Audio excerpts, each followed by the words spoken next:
I'm sure you all enjoyed the sumptuous lunch served by the hotel to us. And now we are ready to commence with the next session, which is the panel discussion session on advancements in satellite technologies with specific focus on India.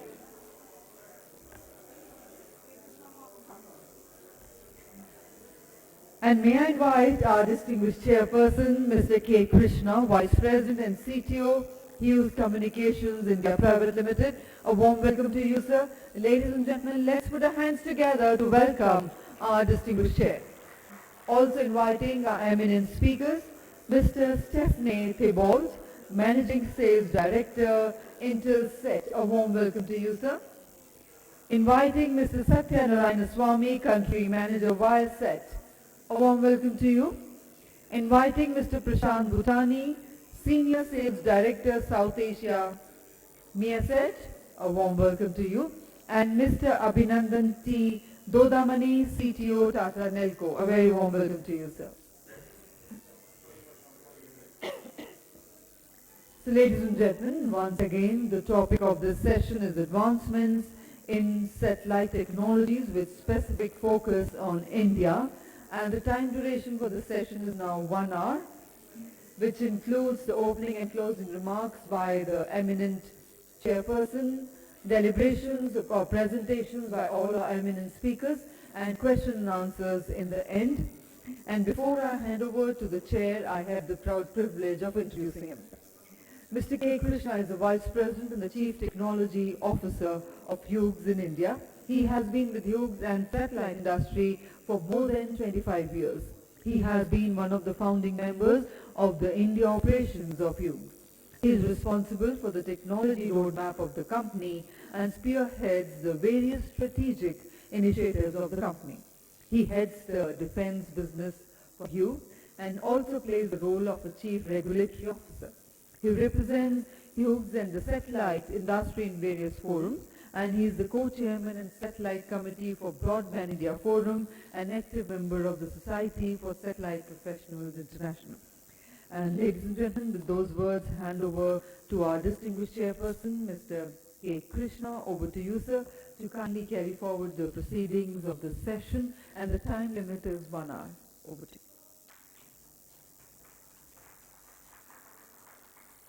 Thank you. So before I go into the session, Debashish told me that I should chair the session. I readily agreed for two good reasons. One, I didn't have to make a PowerPoint presentation. Second was, it's a very interesting panel. Some of, the colleagues here, you've been long friends, I've been friends with, and, it's good to put them on a spot. So I hope I'll be able to do that well. So with that, before I start the session, more on a formal note, I think recently the WRC concluded. I think it's, I don't think the satellite industry could have hoped for something better. So it's been I would say it's a very upbeat mood and a great achievement for the satellite industry. So let's all put our hands together. I mean, it's big congratulations to all of us.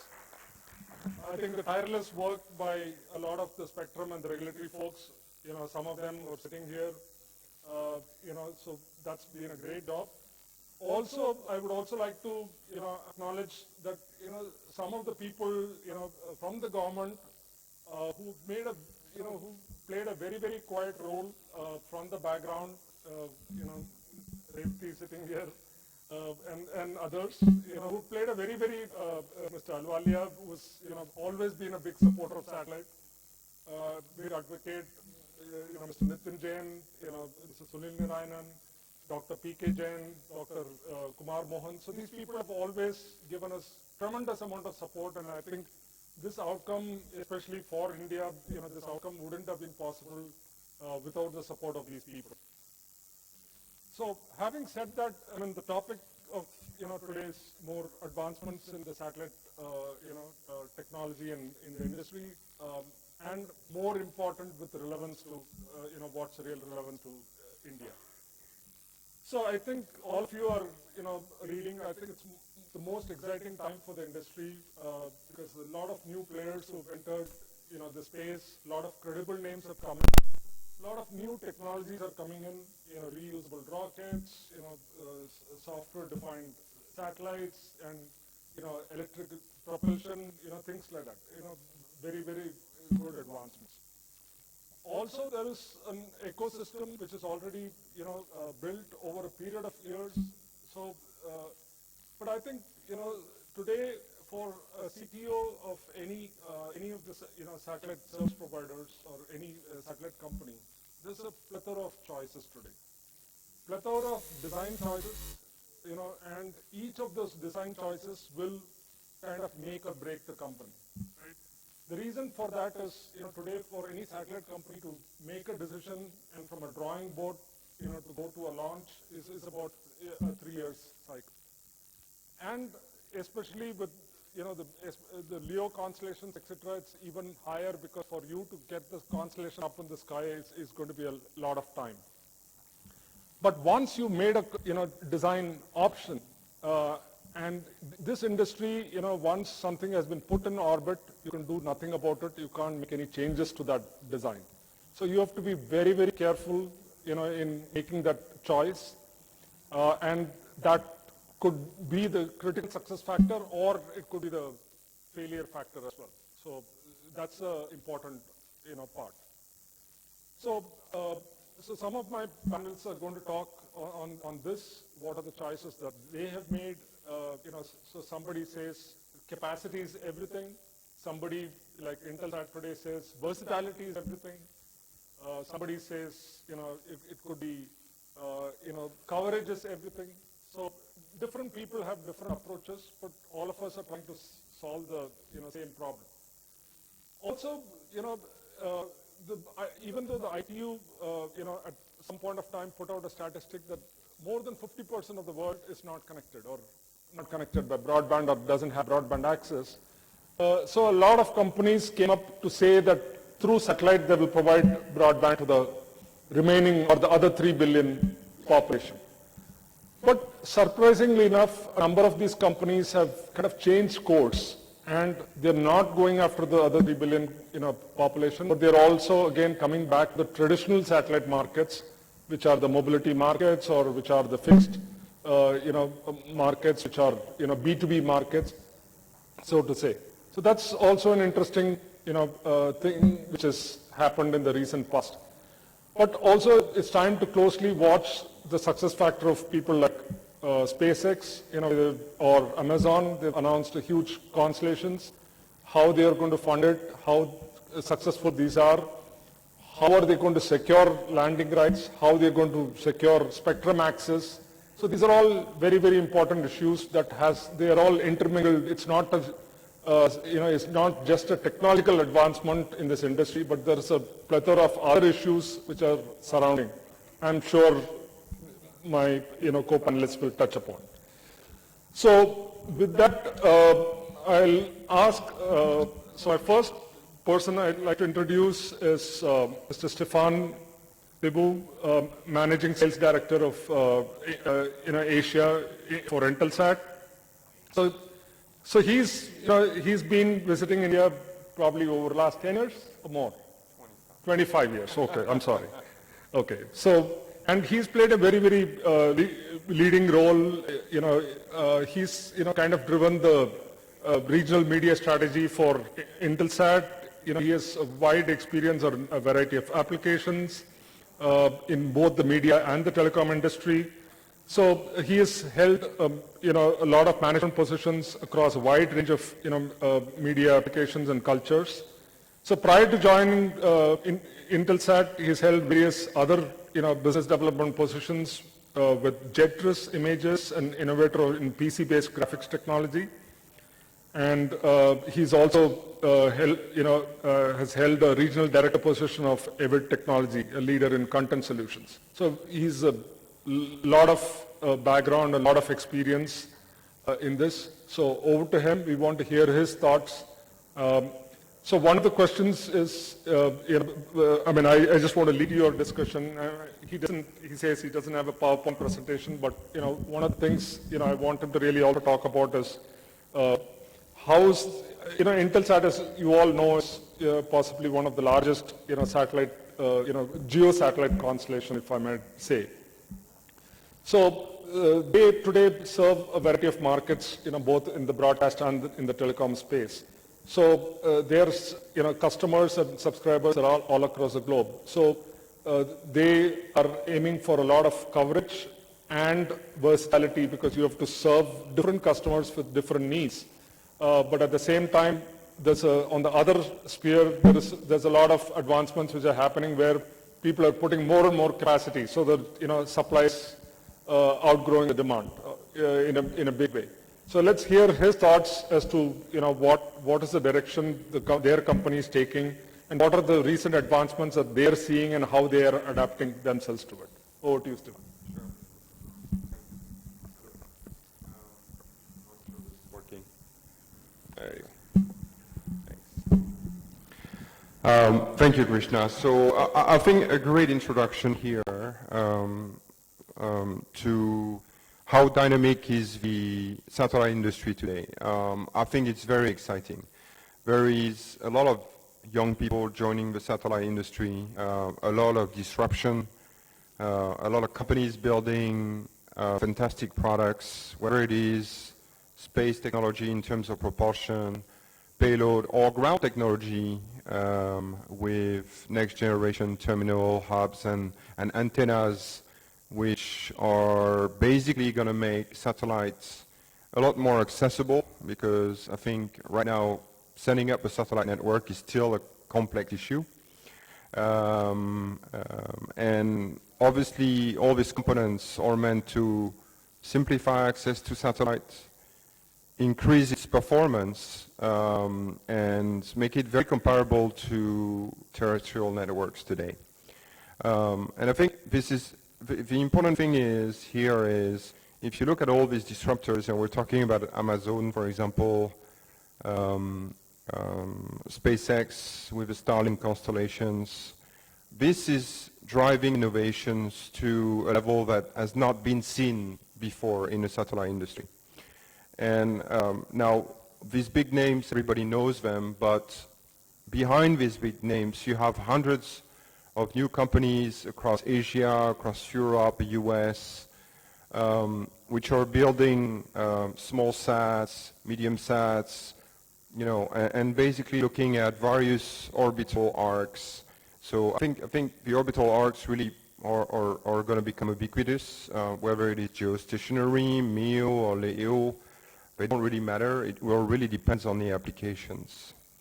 The aim of the game here is being able to cater to a new generation of applications, such as connected cars, for example, which are going to be extremely prevalent in satellite business shortly, because you look at a car today, I mean, you take your average sedan, for example, it has the power of about 7 high-end PCs in it. 7. And all these chips, all these ASICs are largely insecure, largely not updated. And for a car manufacturer, it takes, for example, a lot of money. I mean, Toyota, for example, spends about $2 billion a year in the US alone to do software upgrades. That's massive. For that price, they could basically virtually buy a constellation of satellites and do a global upgrades of all their cars. So you can see there are motivations for various industries to tap on the satellite's availability. Also, the fact that it is extremely secure compared to terrestrial networks, and basically cater to this new generation. So we were talking about machine-to-machine or Internet of Things earlier. This is a reality today. You have companies like SatixFy building 20 centimeter antennas. It's very small, that you can virtually attach to anything, and that will give you an narrowband backhaul for hundreds, potentially thousands of devices connecting through this small antenna with a modem integrated into this. So I think, GEO will remain. There is a strong need for geostationary satellites for coverage, for this ability to cover wide areas. This is still very relevant for media, even if there is a transition to IP. But there are all these new applications which are absolutely fantastic, and we're definitely looking to tap on this. To be able to tap on this, we need a mix of different constellations, different types of solutions. But we also need to change, I think, the business model where we are. And this is where we've been transiting, is to make ground equipment more ubiquitous, able to acquire both GEO and LEO, for example, or MEO. Having business models which are based on consumption models or throughput, depending on the need for the capacity there as well. The ability, for example, to distribute IP video in a more ubiquitous manner using the multicast power of satellites. As you know, CDNs right now are great, I mean, don't get me wrong, but they don't scale very well when it comes to very large number of streams, concurrent streams at some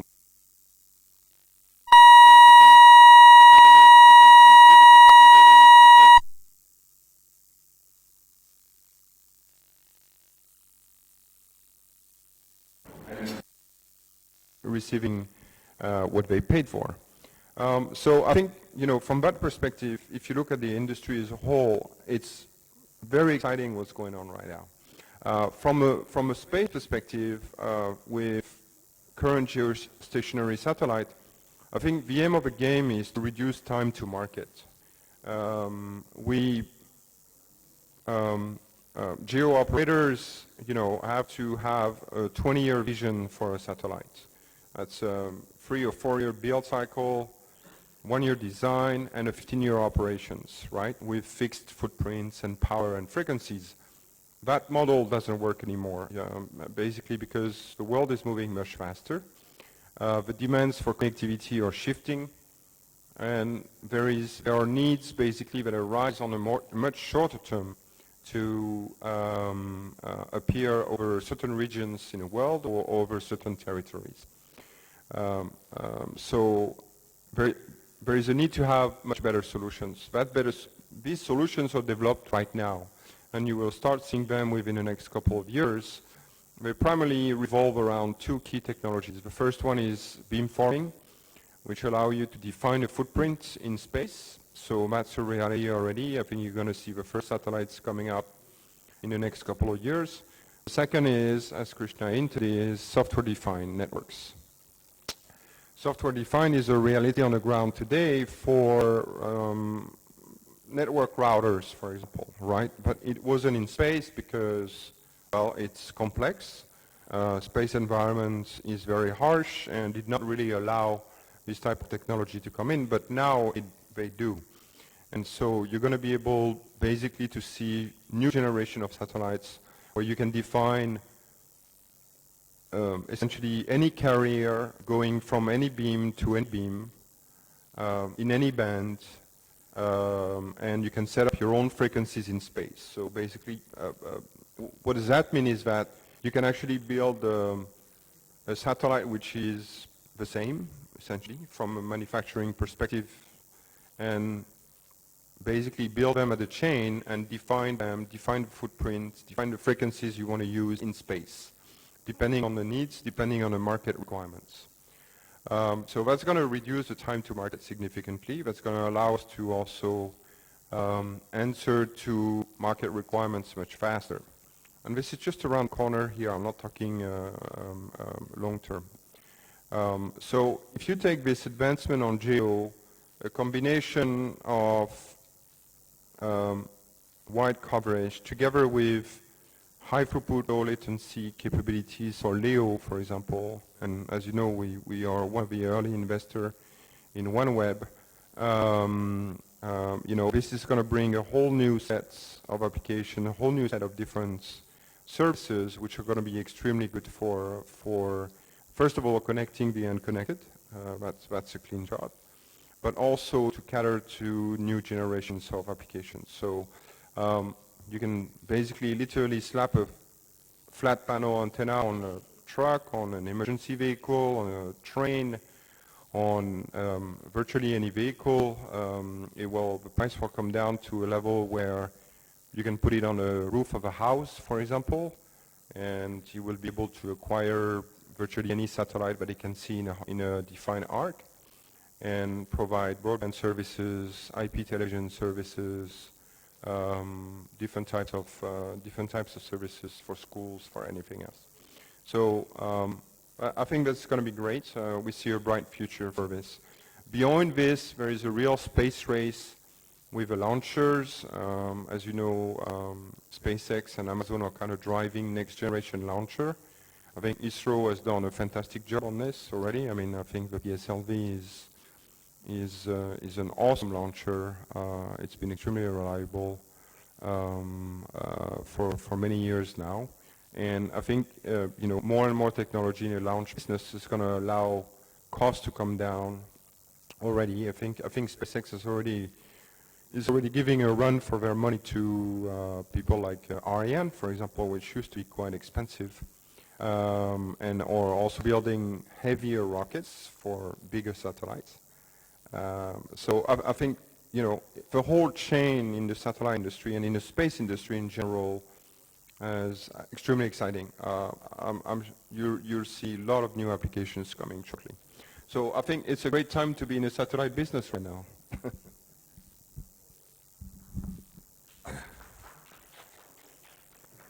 Thank you, Stefan. I'll reserve the questions. I also have a few questions on what you spoke. I'll reserve my questions for a later time. So now the next speaker is going to be my friend Satyanarayan Swamy. So he's a country manager for Viasat, which is a global broadband and satellite communication company. So he's responsible for business development in India, and he also heads the India Development Center.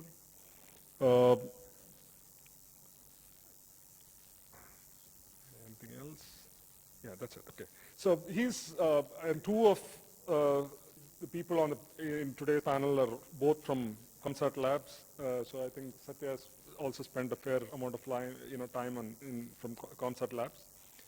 So again, so Viasat, has over a period of time has distinctly shifted from, if I may, talk on behalf of Satya, from the enterprise market space into more focusing on the consumers, because they believe, that's what the real, customer for the satellite is where they're going to come from. So I think, they've announced large, satellites, high throughput satellites, which are terabit and above. So they've done a lot of work in that space. And also to seed this entire thing, they are also not only just going after consumers directly, but also through the community Wi-Fi and other programs which they have. So I'll really want him to talk about some of these initiatives, how and what they're doing, and how they're paying off. Over to you, Satya. Thank you. Oh, yeah,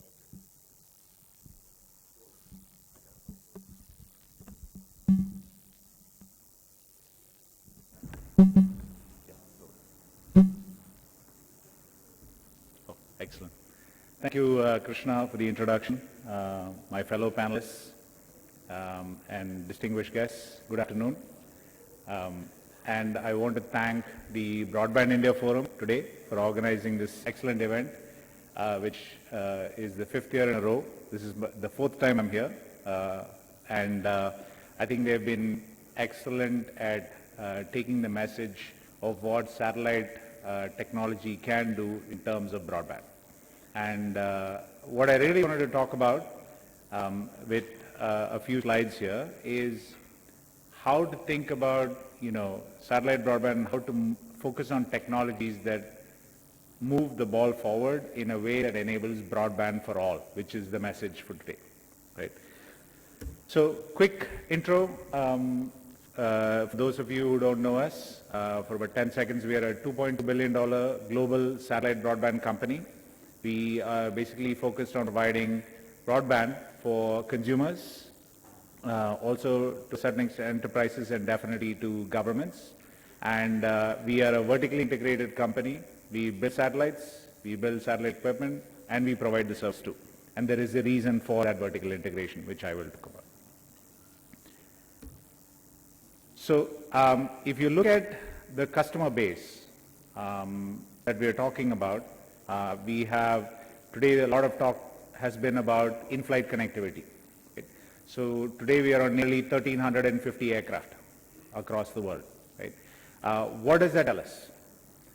Being on those aircraft, there's a huge benefit of understanding what the consumer is doing with broadband.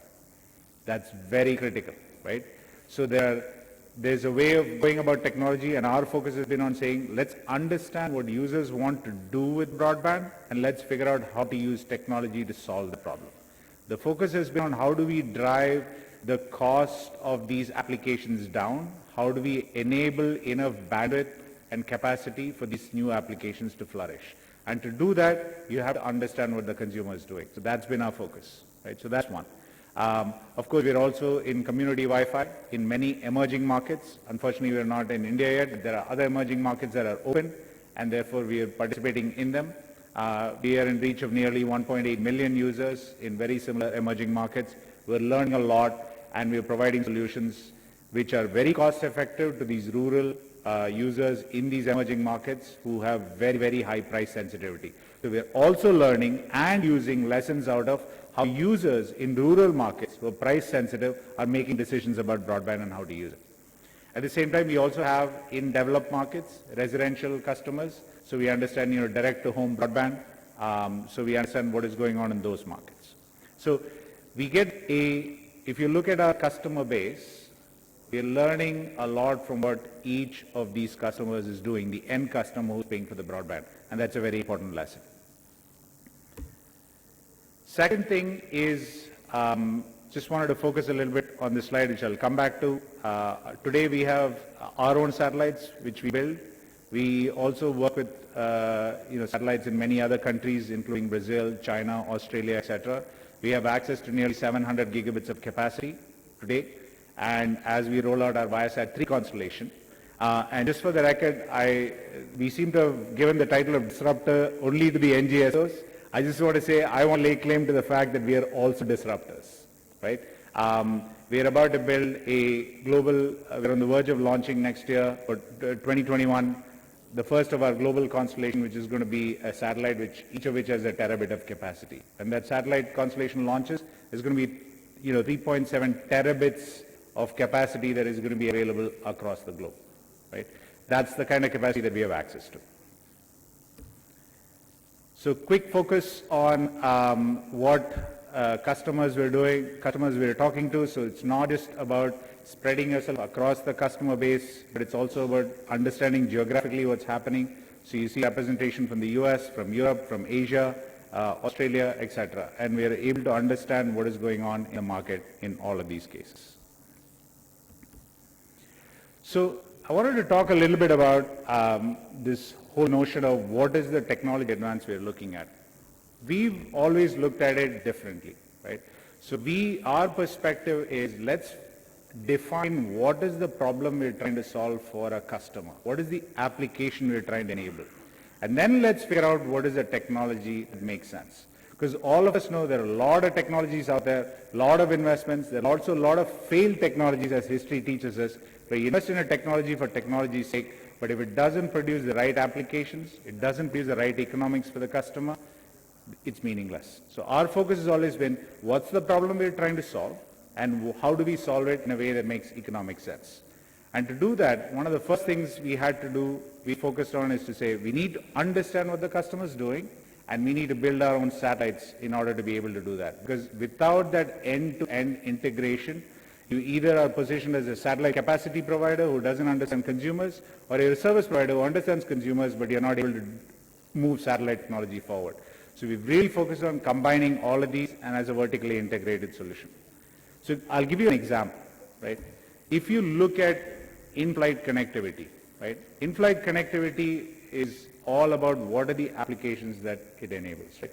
So there is obviously customer experience, right? How do I make the customer's experience the same in the air as it is on the ground? And I'll show you examples of what customers are doing in the air, right? It's the same thing.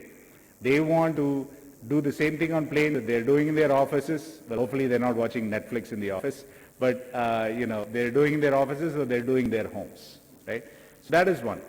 The second is really about, helping the customer, personalizing the journey for them. How do you ensure that, whether it's, it's no longer just gate to gate, it's airport to airport, or booking to bellhop, travel. All of these experiences have to be personalized for the customer. So how do we enable that? So this is not just a solution of saying, let me put in this new technology or that new technology. It's about saying, what do I need to do in that ecosystem so that airline customers have fantastic experience? The third is, in the in-flight connectivity market, which I picked as an example here, it's not just broadband that is the market, right? You have two other things going on, which is you have a set of customers and there is a lot of, their attention is available to be captured, right? Which means that when you have attention availability captured, there is opportunities in advertising, there are opportunities in e-commerce, and both of these are projected to be as big as the broadband opportunity itself. Today, for example, we have airlines where we have deals with Netflix, which is providing Netflix connectivity in the air. Deals with Amazon. Amazon Prime is available in the air. Apple Music is available in the air. So all of these opportunities in terms of sponsorships and other revenues are also available from an in-flight connectivity perspective. And the last thing is, let's not also forget, like we talked about, Stefan mentioned that, cars have the equivalent of 7 PCs worth of computing power. Planes have even more, right? And they all need to be monitored a lot, right? So operational benefits to aircraft, to airlines is also a very, very high value opportunity that is available from an in-flight connectivity. So we're looking at all of these, and we look at it and say, okay, so we've defined this problem, and let's figure out a solution of what to do with it, right? So another example, just a quick idea. This is based on November's data. November is not finished yet, so it's sort of partial month. But you get an idea of what are the top services that are used on the planes that we service. It's Netflix, Instagram, right? And I should have brought my glasses even. iTunes, yeah, thank you. So if you look at it, this is no different from what people are doing on the ground, right? They're watching. In fact, the best thing about this is, if you're binge watching Sacred Games on the ground, you don't even have to stop. You can do it in your Ola, you can do it in the airport, you can do it on the plane, and you can do it once you land, right? So all of these are happening, right? So this is the type of opportunity that we want to enable. And as a result of that, customers have fantastic experiences, right? They always rave about the Wi-Fi in the air, and they compliment airlines about it, right? And they tell them that we'd love to fly. Customers are today making decisions about which airlines to fly depending on the Wi-Fi experience on the plane. We all know this. This is true. We've all, 5, 6, 7 years ago, we've all picked hotels to stay at where there was Wi-Fi. We focused on it. Now we've forgotten it because everybody's got it. Every hotel's got it. But today, every airline doesn't have it, and the airlines that have it, it's a must-have. It's an advantage. So we're seeing that, right? And of course, customers love running speed tests on planes, right? So, and posting it on Twitter. So they do that all the time. Right? So that's the other thing, because it's so fascinating, right, for a lot of people to have that experience. So this is the type of customer experience we want to enable. There are other things that we do in in-flight connectivity that we want to do, right? Now, the approach we've taken there really is that it's very, very important to have the vertical integration. It's important to understand the customer. It's important to provide the service. It's important to build the satellites that match what is required in the future, right? And a lot of our focus has been on saying the following things. There's always going to be demand for very high capacity. Yesterday there was a discussion in a smaller group about real demand, right? So you can, to quote Henry Ford, when they asked him if he talked to consumers before he built a car, he said, if I had asked the people, they would have told me to make a faster horse, not a car, right? It's the same thing, right? If we keep thinking about how the current technologies in the architectures, instead of what is the problem to solve, we'll end up building faster horses. We've chosen to build cars, right? And cars require you to understand, how to build satellites, how to provide it to the customer, understand all the feedback from the markets, and that's really what we've done, right? So net-net, I think our focus really is to say, how do we put a lot of capacity on the ground and in the air, on ships, wherever, for consumers to use, take information back from those applications, take a data-driven approach to find out which ones need to be optimized for, and to build technologies that suit those needs. Today, for example, there's a lot of talk about latency. The reality is, if you look at those applications, if I'm streaming Netflix, latency is not that important for me right now, right? I probably see it for the first few hundred milliseconds. But what do I need? I need high capacity bandwidth. I want to stream 4K, right? So you have to think about what is the problem you're trying to solve, and from our perspective, a lot of the problems that we're trying to solve, a vast majority of the problems require significant capacity in the right places. So that's been our focus. How do we put high amounts of capacity in the right places, and we're investing in technologies that do that. So thank you. Thank you for the opportunity.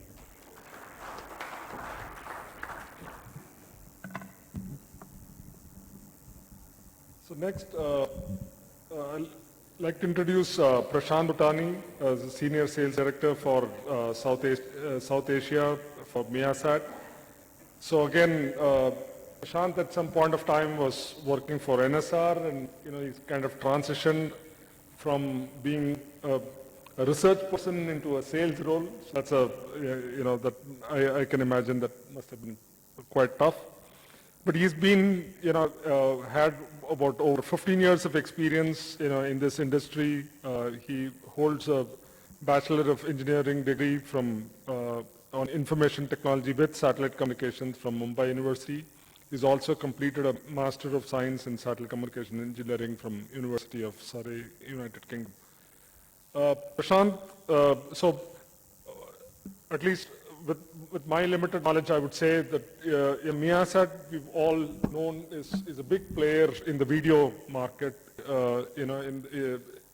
and world over, there are talks about the linear television not growing at the same pace at the rest of the television, or probably some portion of that business is being eaten into by the OTT platforms and so on and so forth.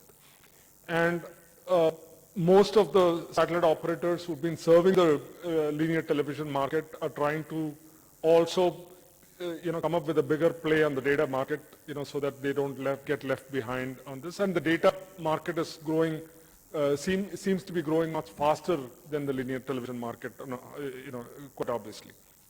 So I'd like you to focus on how is Miasat positioned, in the data market, and what are your plans. It'll be interesting for the audience to know that.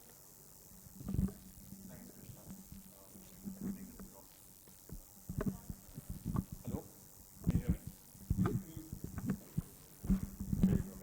Thanks. Thanks, Krishna. Firstly, a big thank you to the Broadband India Forum for having Miasat as part of this event, and thank you, Krishna, for this introduction and also for setting up the theme for this discussion. 2 points that you rightly mentioned. Firstly, that the traditional video industry, linear television is going through a change where most of the content is now consumed in an online manner, over IP and over OTT platforms. And that's definitely a big trend that we are seeing as well in the markets where we operate, which is largely Asia Pacific, Middle East, and Africa. What I'd like to say, since the theme of the discussion is advancement and technology, how it's helping to advance these sectors, as far as linear television is concerned, the advancements need not always come as drastic changes, the way we've spoken about non-geo satellites, or the way we've spoken about very, very high throughput satellites. It can come in the form of small incremental changes which we can make that help our customers be more efficient on the traditional video side. This can be either in the form of better compression, where we are consuming less bandwidth, the same channels that are being broadcast. There are ways and means that the channels are contributing their content to us, which traditionally has been over fiber, which can now be done over the internet as well. There are, multiple options available where you don't need to have the same amount of upfront investment to set up a channel and get a channel up and running as you needed to in the past. So that's a small incremental advancement, but it is helping a lot of customers in especially the emerging markets to launch their channels more efficiently. The other aspect and the other markets that we serve are traditionally the DTH markets, which also are naturally feeling the impact of more and more consumption of content online. For the DTH players, again, there are small incremental changes that they can make wherein, I mean, this is not so much prevalent here in India, but it's definitely technically possible where you can use the same DTH outbound to deliver IP as well and use a terrestrial return path to complete the loop and hence deliver, if not hundreds of megabits of broadband, at least a few hundred kbps and maybe up to a megabit of capacity, which is enough for a lot of standard applications. And there are one-way systems that allow you to do that over existing DTH infrastructure, where you don't need to make drastic changes like allowing two-way broadband or bringing in new dishes to be installed at really remote locations. You can leverage the existing DTH infrastructure to also deliver narrowband or broadband to these customers. What you rightly said about, as far as satellite operators are concerned, linear television markets are not growing as much, and data being the focus, that's something we are very much experiencing as well. And the way we are combating that is, over the last couple of years, we've launched a new product in the Malaysian market, which is new for Malaysia. It may not be new for the rest of the world, which is the satellite broadband in the form of a brand known as Connect Me. And that's something we're offering in Malaysia right now. As far as our next generation of satellites is concerned, it will add to the capacity that we are providing for this service. And the innovation there, or I would say the way we are enabling more and more people to access satellite broadband, is by making it commercially viable for them to get on board, subsidizing cost of equipment, allowing for prepaid model where they simply need to buy a certain amount of data and get online, using community hotspots, leveraging the fact that every country now, and Malaysia as well, has a national broadband project. And so Connect Me is very much a part of that and has been supported by the government of Malaysia, where we've gone and connected public libraries, we've gone and connected schools, and we're using community hotspots to allow people to get online and reach the really remote areas of the country. And that's something we can very much replicate in a market like India as well. Obviously, there are other issues and other challenges, but as far as technology or innovation in terms of the way we are doing our business, we are on top of that. So to answer your point about are we seeing data services compensate for the lack of terrestrial video, yes, we are very much seeing that. And that's why our future satellites are also planned keeping that in mind, where we have to continue to serve our existing video customers, but the focus is on broadband, the focus is on high throughput capacity, and the next generation of satellites is bringing that in.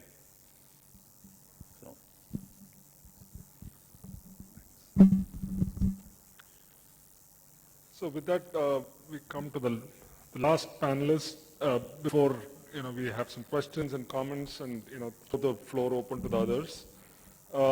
So I'd like to introduce Abhinandan Rodamani, who's the CTO at Nelco. So he's had a very, very impressive career of 26 years. He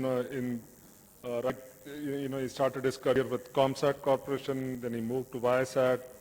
So he's led a number of VSAT design projects, design and development projects, over 15 different products for Viasat, and he's worked fixed, transportable, and mobile Satcom systems. So using a variety of access like CDMA, TDM, TDMA, etc. So he's also been working in the GSM or cellular backhaul area for a lot of time. So Abhinandan holds a master's and bachelor's degree in computer engineering from Widener University in the US and the Bangalore University, India. So he holds 2 patents to his name. So with this, I think, just to lead the discussion on, so while these global, advancements are happening, we're, hearing it from others. So where do you see the relevance to India, and how do you think we can get on this bandwagon? What, needs to be done for us to get on the bandwagon, and for all some of these advancements to really come into the country? What needs to happen? So I really want your views on that.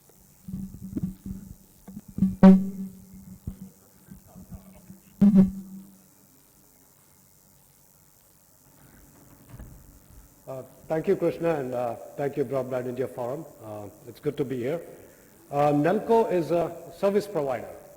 We don't manufacture the ground equipment, we don't manufacture the satellites, but we use both of them. And we get to see what's out there to offer best service. So this presentation is going to be, our discussion is going to be about advancements in satellite technologies, and with a focus on India. What does it mean to us? Okay, so we'll take it and more focused on the ground segment. We'll briefly touch on the space segment and then focus on the ground segment. Okay. In fact, many of the pioneers are right here in this room who created all these wonderful technologies, starting with Intelsat, Inmarsat, Telesat, there's Hughes, there's Gillard, and many more. Okay. So it's good to be here talking about this. Advances in the Satcom industry, beginning with satellites, of course, the most talked about technology, HTS, non-geostationary satellites, CubeSats. CubeSats are becoming so common that I've stopped tracking companies that keep mushrooming up everywhere. Now, kids, high school kids to college kids are sending nanosatellites. It's almost becoming a Lego building block. You just build them up, you send them up into space. It's got a small transmitter, small receiver, and you can do some telemetry, some small IoT kind of applications, or some imaging and other things. So that's an interesting area, and it's growing. And a lot of new technologies like high-gain satellite antennas. There's an Israeli company, NSD.com or something, that has created throughputs anywhere from 10 times to 100 times of a normal satellite antenna. So that's, again, going in a different direction. There's also onboard processing, hosted payloads.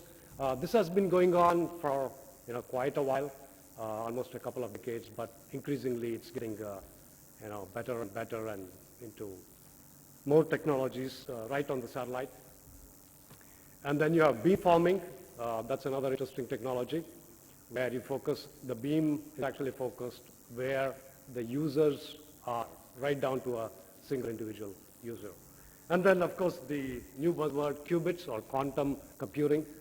Satellites taking a prominent space in sector communications as being one of them. Okay? But all of this is being driven by newer applications or newer communication technologies on the ground, 5G, IoT, 4K to 8K video, etc. So on the teleport and the hub side, or the gateway side, the cloud-based and virtual solutions are becoming more and more common. Software-defined networking and network functions, virtualization, etc. Then we have universal modems, which is a single hardware platform running multiple waveforms, so that you're not tied to one particular technology. Someday you said you'd like to use SCPC, then you put an image and then run it. If you want a TDMA, you run another software image, and so on. Okay? And then there's data analytics, and we'll go to that a bit in detail. On the ground terminal side, we have the latest DVB-S2X going into several hundreds of megabits right now, increasing in terms of modulation, increasing in terms of error correction, and so on. And then you have adaptive inbound, again, doing the same thing. And a typical, or rather, an average terminal today can go up to something like half a gigabits per second of terminal throughput. Okay? Many years ago, we were looking at tens of hundreds of kilobits when the internet or satellite started off. It used to be 128 kilobits on the outbound and 8 kilobits to 16 kilobits or a dial-up modem on the inbound. So today we are talking about half a gig capacity on a terminal. And then of course, the one that is feeding all this are flat panel antennas. Handheld terminals are also another area. So we'll go through each one of these and take a look. On the teleports, cloud-based environments and virtual solution. These are that replace hardware with software implementations. And what used to take place on the terrestrial infrastructure, so your regular IP networking in an office or elsewhere, is now moving into your teleport. Okay? One of the most significant one is probably the RF to IP.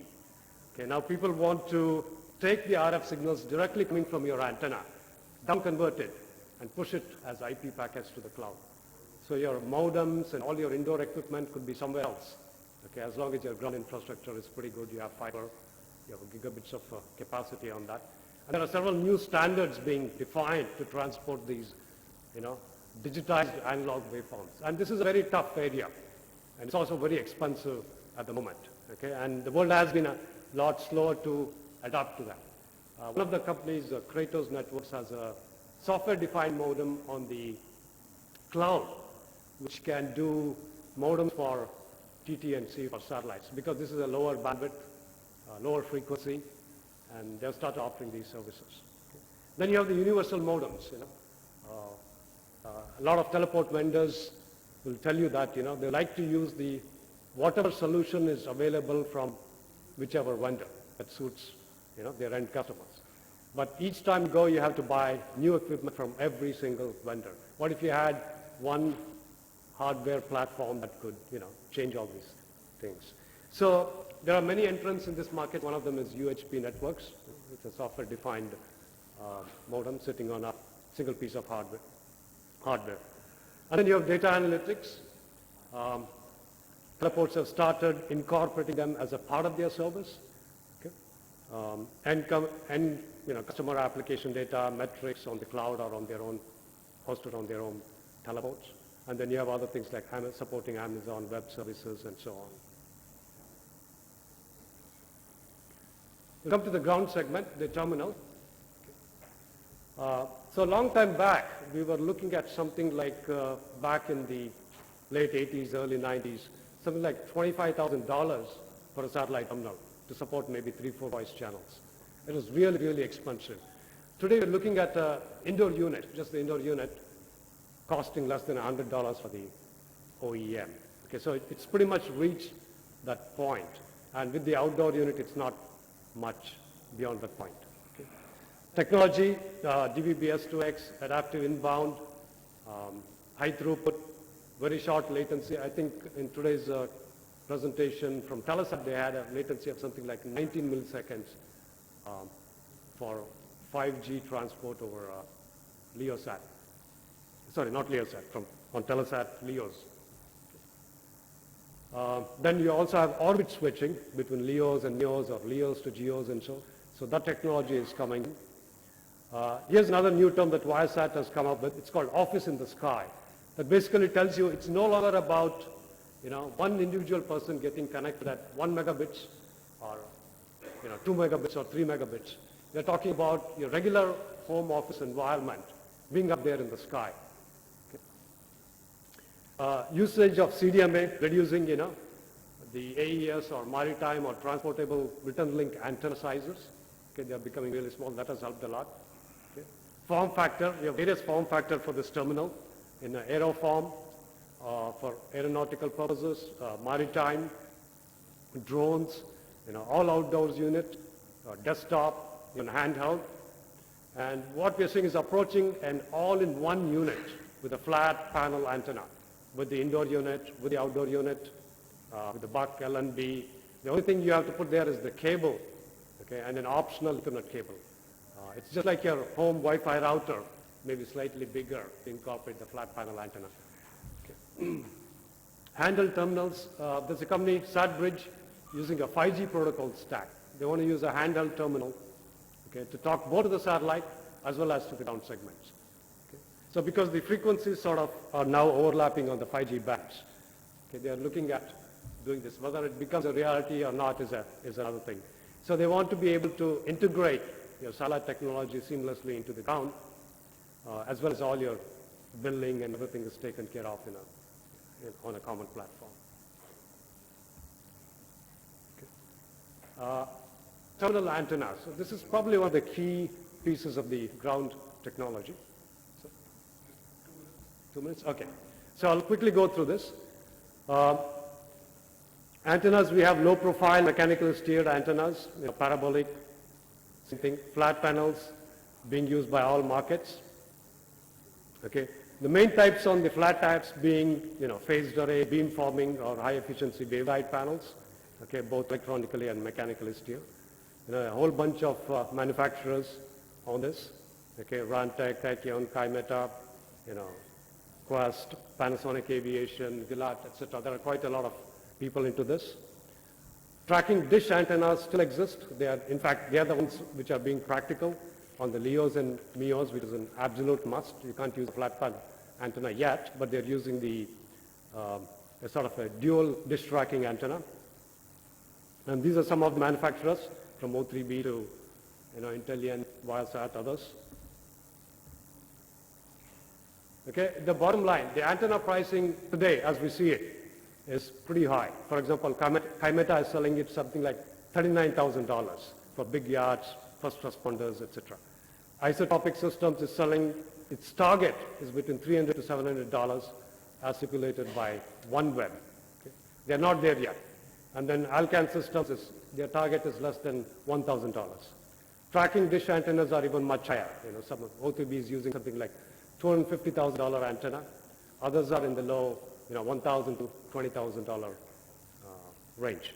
So the bottom line on the flat panel antennas, currently expensive, only military or high commercial uses. Predictions are it's still 1 to 2 decades away to replace traditional dishes. You cannot simply use a $20,000 antenna for a connected car, while the car is $25,000 range. Okay. Parabolic dish is still something like $25 today, and it's a must. And flat panel antennas are a must for LEOs and MEOs. Okay. Summary, this is my last slide. What is happening around the world is also applicable largely to India as well. Okay. The baseband, Buck, LMB, etc. have achieved their cost target. The flat panel antenna needs to catch up. Okay. Without that, especially all the LEOs and MEOs, what will end up happening is the advantages of the satellite bandwidth are now starting to get diminished with the high cost of the terminals. Okay. Then COTS on the move antennas, transportable or rather vehicle-mounted antennas, have not taken root in India. Okay. This would open up IoT, driverless cars, fleet asset tracking, etc.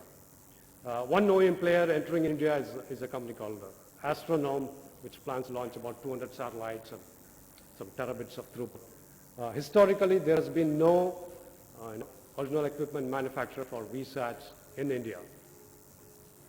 Some 20-some space-related startup happening in India from the last 3 years or so. Okay. And finally, the satellite IoT has not really taken off in India. Okay. The traditional players like Iridium, Globalstar, Inmarsat, Outcom, etc. are there. And many new players are coming with LEOs, MEOs, etc. Okay. So that's pretty much it. Thank you. So we are just about time, so I guess I can stretch it by another 5 minutes. That's all we can do. So I have some closing. I'll kind of sum up, what they all said.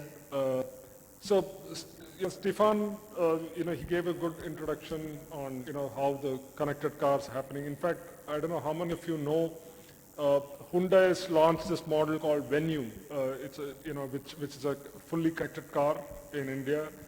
Even though it doesn't use satellite today, but I think that's the telematics is just starting, and one day we will have hopefully the satellite ecosystem is able to live up to its expectation, we'll have a connected car in India as well. So, and the second thing, interesting topic that he talked about is also knowing where your customer is. So that's the most difficult part, because if you have a satellite life cycle of be 15 years plus. Now, if your customer profile and the place where the customer is or the market you are serving is going to change, I think Intelsat has, very well solved that problem, by using this digitally switched payloads. the DTP hardware, what they call. So you can kind of switch, the channel to channel very efficiently and still, kind of take care of those customer profiles which are changing or the traffic profiles which are changing quite a bit. Also, so one of the comments which Abhinandan made and also Stefan touched upon it is so in the LEO constellations, the biggest challenge what's coming is really the antennas. But I would, argue it a little differently. Satya just mentioned that they're putting out capacity, in all the places. So they're, I think the geos are going to continue to focus on those high density areas and where a conventional antenna will work, very well, and they are looking to go to the homes directly or at least, the nearby communities and, take the lowest cost of the terminal. But also we need to keep in mind that, there's been significant advancements which have happened already with, the investments made in Phaser or Kymeta, the prices have come down, but not to the extent of it, replacing a fixed antenna for sure. But also a number of these LEO satellites, the markets that they're going to go after, at least in the, in the near future, is all going to be, even if they go into communities, we are talking about they being a mobile, BTS kind of an environment and not more into the homes of consumers. I don't think beyond the US market, Satya can correct me if I'm wrong, I don't think beyond the US market, any satellite operator has had a great success getting into a home and providing a service, really. And that's why it's important all of these community models are really evolving. Because, end of the day, you will hit a barrier, which is the cost of the equipment. And the only way to, take care of that is if you're able to amortize that cost among multiple consumers who are, behind the terminal. Also, from Miasat perspective, I think Prashant gave a very interesting perspective. I do agree with him. The way I look at it is, while people, we make these statements of linear is not going or whatever, but also what we need to keep in mind is at a point in time there was one television at home and that was a linear television. So today there are multiple people in the home who are consuming the same content in different ways. Not necessarily, except for maybe the large cities where, what they call it as cord cutting is happening, but I don't think in the smaller places that cord cutting is happening. Maybe the number of people who are watching the television or content through different medium is growing, but I don't think the linear television is still losing its relevance. And, that would be my answer, to what he said. So with that, I'd like to close the session. Maybe I can take quick one or two questions, before I close. Anybody? Yeah. Sir.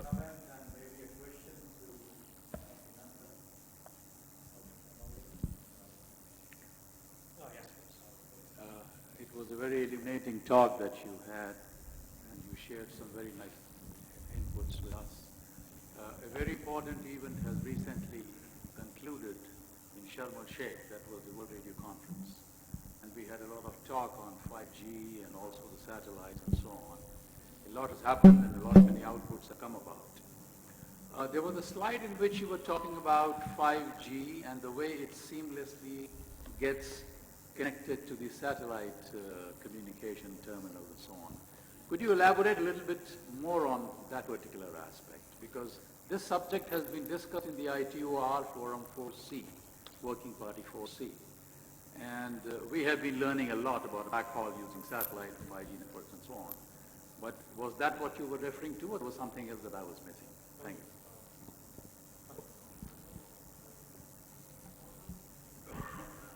Okay, let me try to shed some light on that. This is not 5G backhaul, although I covered that separately. It's not backhaul, but it's your handheld terminal. Okay, for example, like your Iridium terminal or a Global Star. So this is your handheld terminal. In fact, this is almost like your cell phone. It is your cell phone on 5G network, terrestrially. Now, the same terminal being able to lock on to a satellite signal, when you don't have any terrestrial signal. Okay, but uses all the same common hardware, the inside protocol stacks, the complicated software, the hardware inside it. There may be some slight differences of analog front end to distinguish between a satellite and a terrestrial signal and deal with it appropriately, because there are differences between the terrestrial and the satellite signals. But this is seamlessly having a handle and going around wherever you are and seamlessly connect. Now, this is not the first time it's being done. It was done in the past. There were things like global-based beamforming, etc., and other projects in the past. In fact, it did not take off to a large extent, but it was proved it's possible. Okay, and that's one of the things that's happening, which brings down the size of the handheld unit fairly small, and that's only possible because your 5G spectrum and your satellite spectrum are now somewhat right side by side or in between. Okay, so all the cost of the hardware becomes smaller. Traditionally, it has been L-band was the only band where you could have, or lower, that you could have a very small satellite handheld terminal. That was the only way because of the lower frequencies. Okay? You could do that. That's why Inmarsat, for example, the most valuable spectrum for the last 10, 20 years was L-band, because there was not a whole lot of bandwidth and it was required for mobile networking. GPS also used it, and so on. So, hope that answers your question.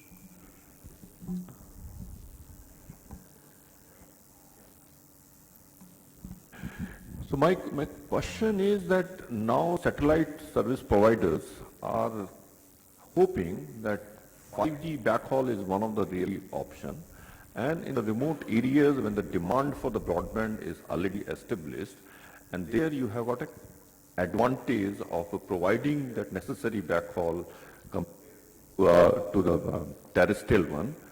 So in this situation, if a satellite can provide cost effectively and with the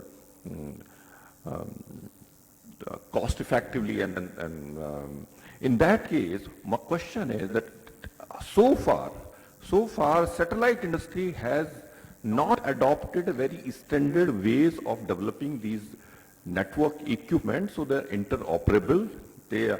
Whatever solution comes from the single vendor, and there's kind of a vendor locking, and something like which has been done post 1996, the 3GPP formation. If something similar can be attempted by satellite companies, or be a part of a 3GPP in such a way that your hand terminals and then your gateways and the rest of the network infrastructure, they are absolutely interoperable, then only you can possibly get the advantage of going to the mass scale. Some lights on that. Okay, if the panel agrees, I'll try to answer it this way, that it is, the interoperability is the most abused word, right? We have all been spoiled because we have a mobile phone which can latch on to any network. We all think interoperability is possible, and it's possible. We all see it in everyday's lives. There are many networks which are 3GPP enabled. Even the satellite networks, some of them, Gautam in the morning said that their network is 3GPP enabled. The OneWeb network is 3GPP enabled. There are a number of other networks which are 3GPP enabled. But even in the terrestrial 3GPP networks, today you cannot have a base station from one vendor and the central switch or from a different vendor. It will never work. So it is not interoperable in that sense. The interoperability is between the user terminal and the network. That's where the interoperability counts, really. You don't care within the network those components interoperate or you don't interoperate. It doesn't really matter, right? So what I'm coming to is, even if when we are building, so we have today a system called EcoStar Mobile, which is, the answer, I'll probably talk to you offline, so which does 5G, natively. But again, it's just about, at the network edge, where it talks to a user terminal, it becomes interoperable.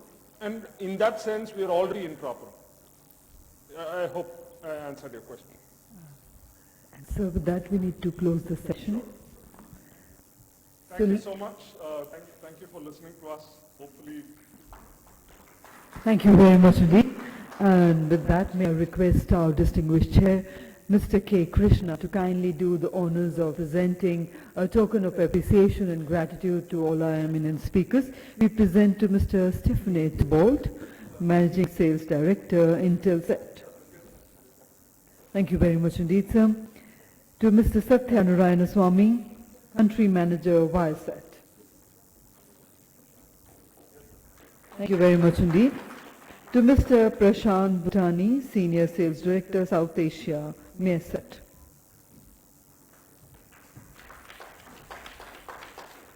And to Mr. Abhinandan T. Dodamani, CTO, Tata Nelco.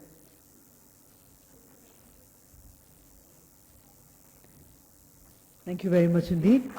Thank you, Mr. Krishna, for doing the honors. And ladies and gentlemen, once again requesting Mr. T.V. Ramachandran to kindly do the honors of presenting a token of gratitude to our chairperson, Mr. K. Krishna. Requesting our panelists to kindly stay back for a group photograph after we have presented a token of gratitude to our chairperson.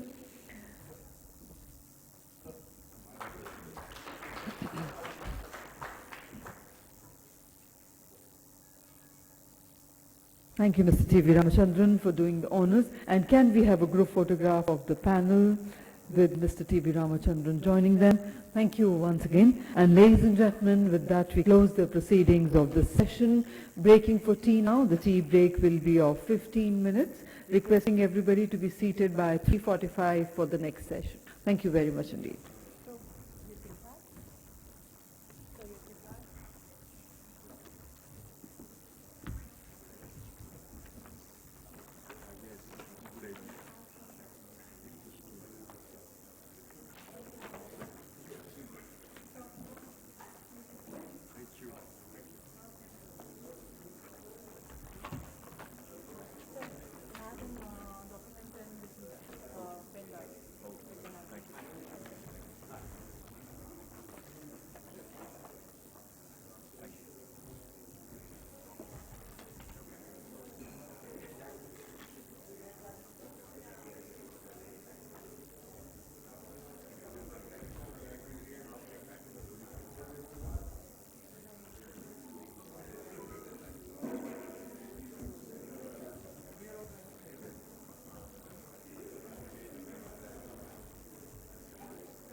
Grace the stage with your presence, sir. A very warm welcome to the panel. Inviting our eminent panelists, Shri R.B. Prasad, JWAWPC, to kindly join us on the panel. Warm welcome to you. Mr. Gaurav Karol, Country Manager, India, Intelsat, a warm welcome. Srimati M. Revati, Senior DWWPC, a very warm welcome to you, ma'am. Mr. M.N. Vyas, Founder Director, Plantcast, a warm welcome to you. And we once again invite Mr. K. Krishna as an eminent panelist this time, Vice President, CTO, Hughes Communications India Private Limited. So ladies and gentlemen, the topic of this session is ease of doing business. And our chairperson for this session, Shri Sunil Kumar Singhal, is Advisor, Telecom Regulatory Authority of India, has more than 25 years of experience in telecommunication and broadcasting sectors. In his present capacity, he is handling the policy and regulatory issues relating to the telecommunications services. Before this, he was instrumental in the digitization of the cable TV networks, connecting more than 100 million homes. Before joining TRI, he was working in the licensing division of the Department of Telecommunications, the Government of India. He has varied experience of policy formulation, licensing, regulation, strategy, planning, operations and management of telecommunication and the broadcasting sectors. So ladies and gentlemen, I now hand over to our chairperson, Mr. S.K. Singhal, for his opening remarks and carry forward the proceedings of the session. And before I hand over to him, may I remind our distinguished chairperson and all our eminent speakers, the time duration for this session is strictly 1 hour, that is 60 minutes, which will include the opening and closing remarks by the chair and presentations, actually no presentations by any of our speakers. We would request you to kindly do addresses or deliberations of maximum 7 to 8 minutes each, and if time permits, we will have the question and answers in the end. So I hand over to our chairperson, Shri S.K. Singhal. Over to you, sir.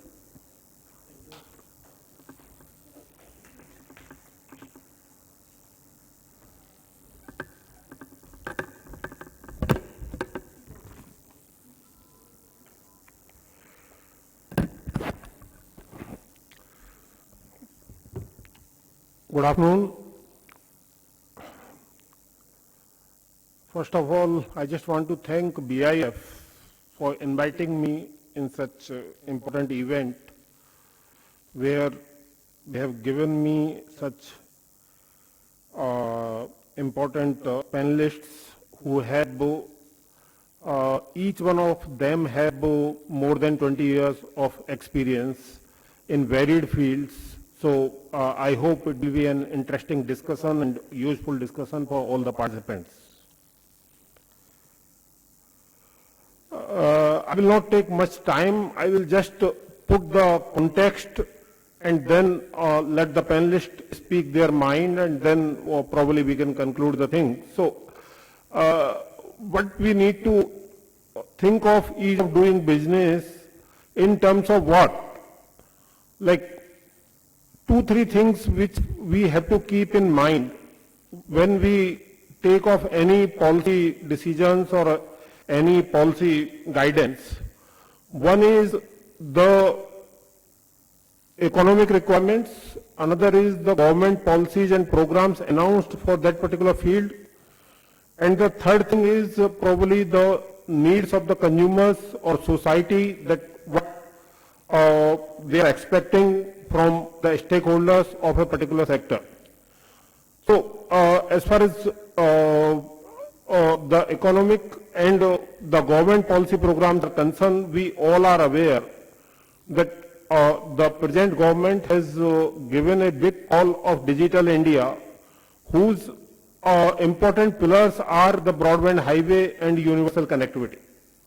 And we all know that in a varied geography like India, it is not possible or practically impossible to have universal connectivity without thinking of satellites. So we need to consider that thing in mind.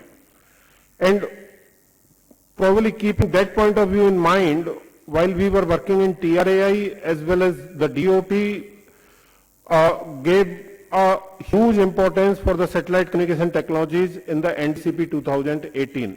So that again reflects that yes, the satellite communication is a necessity, and as country we have a lot many economic gains to achieve from Satcom technologies, because we are one of the world leader in Satcom technologies.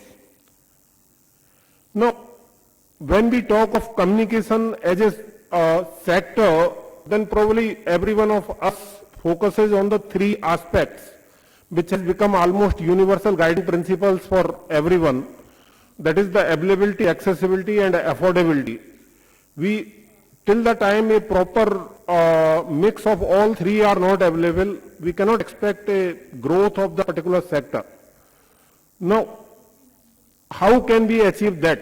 We have to ensure the multimodal competition between fixed, wireless and satellite.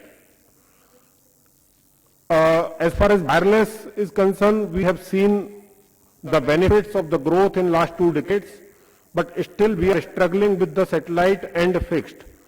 And that is the reason that the NDCP 2018 provides more emphasis on these 2 sectors of the communication.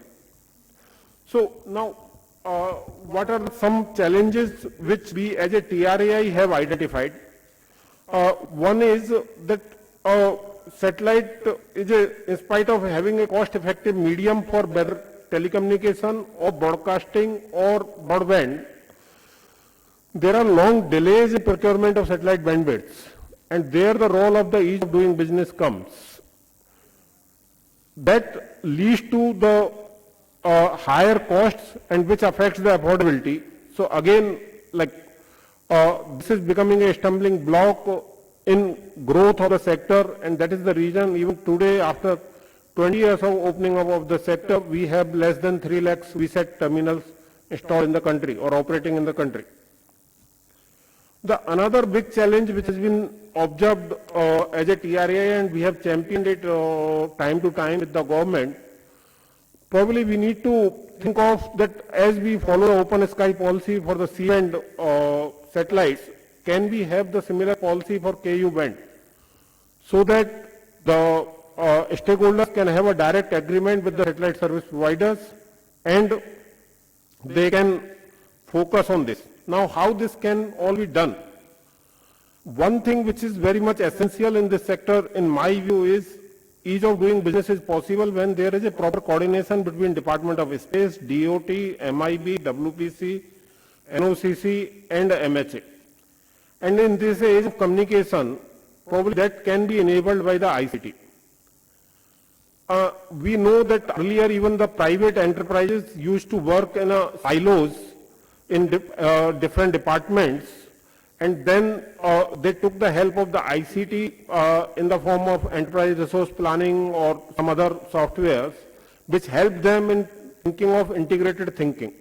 Can we work out some similar solutions of this? The another thing which comes to my mind is like the Satcom policy which was announced 20 years back was in an era when lot many things which are available today were not available at that time. Can we think of using the data? Can we think of using the location tagging and all the facilities which are available today to review the Satcom policy and simplify the things? So this is the background I just wanted to talk. And now I'll request my panelists to deliver their views. So first of all, I'll request Mr. Prasad, who is a joint wireless advisor in WPC. He has more than 35 years of experience of working in the Department of Telecom, WPC, and he has worked in both wireless monitoring operations as well as in the planning coordination. And from 2012 onwards, he is involved in the spectrum auction also. So we can say practically he has the experience of all three sides of the spectrum. So I request him to deliver his views. Mr. Prasad.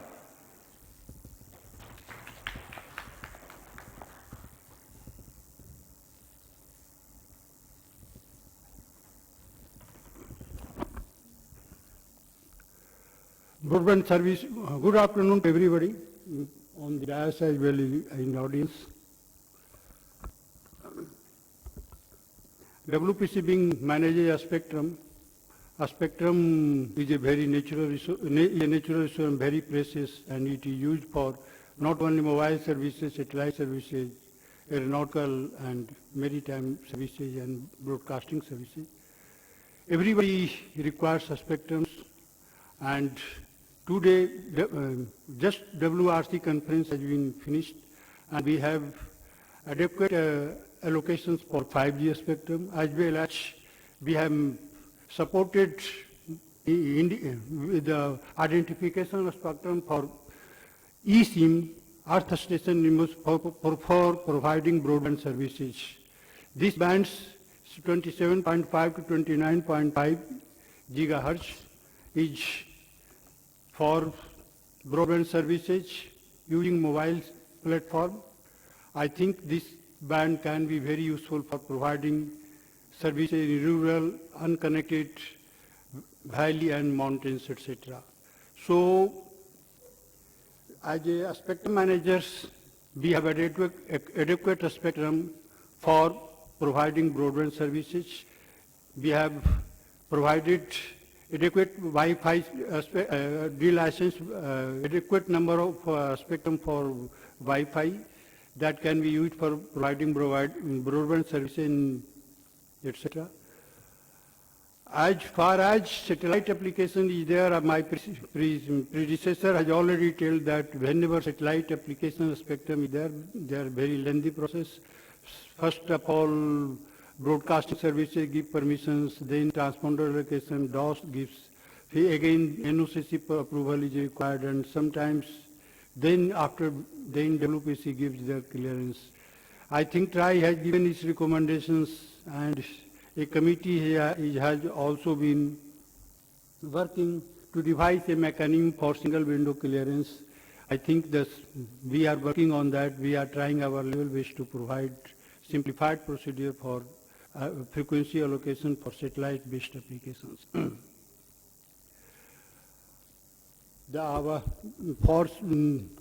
For this, we have to work out and find a mechanism. Software, etc. is there, is going on. It is complicated, but then we are working on that. Another problem with satellite industry is that open sky policy, which has been deliberated in length in previous sessions, and everybody is aware of that. At present, any foreign satellite operators have to come through the DOS, and if the DOS has not adequate number of transponders in those frequency bands, they can allow them to provide services. So these are the challenges before the satellite industries, and we are trying our level best to simplify the procedure for satellite-based application licensing. And if any question to the floor regarding the spectrum allocation, management, licensing, etc., we will be able to clarify. Thank you.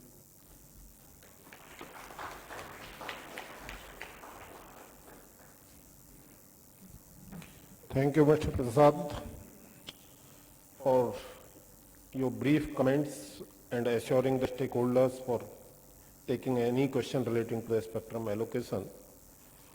Now I'll request Mr. Gaurav Kharod, who is a country manager for Intelsat in India, and he also has more than 20 years of experience in satellite communication and broadcast markets. And he has the complete understanding of business, technology, regulatory affairs, policy affairs. So let us hear him about his views. Mr. Kharod.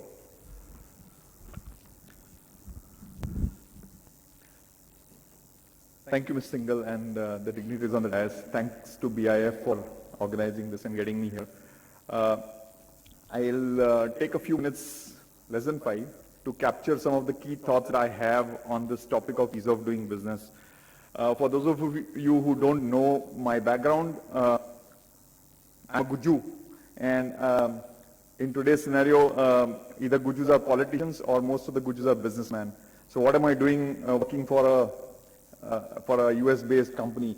I wish Satcom industry was open enough and there was ease of doing business, and I would have started my own business. But that's not a fact, unfortunately. So here are some issues, topics that I believe need attention, need discussions, need to be debated. Again, it is not as if these are easy issues that the DOS or DOT or government can easily solve it, or TRI can do a consultation, it can be solved immediately. But these are up for debate. This should be discussed, and I hope collectively as the government and as an industry, we can solve some of these. Allocation of bandwidth typically happens on satellite today with DOS. While the approval process takes quite some time through various different agencies, and I'll just name a few so that you have a gist of it. WPC, NOCC, SACFA, Apex Committee, TEC guidelines, ICC. For those of us foreign operators who want to get into India, put up their own satellite system, there is a CAISS committee, and there are furthermore MHA, etc. Then there are charges associated to WPC licenses, NOCC clearances, SACFA license, everything. I wish it was more simpler and there was a common AGR across for all of this. The time between allocation of capacity from DOS to the time for operationalizing that capacity, it sometimes goes into months, sometimes cannot be predicted. And unfortunately, during this period of time, billing keeps on happening.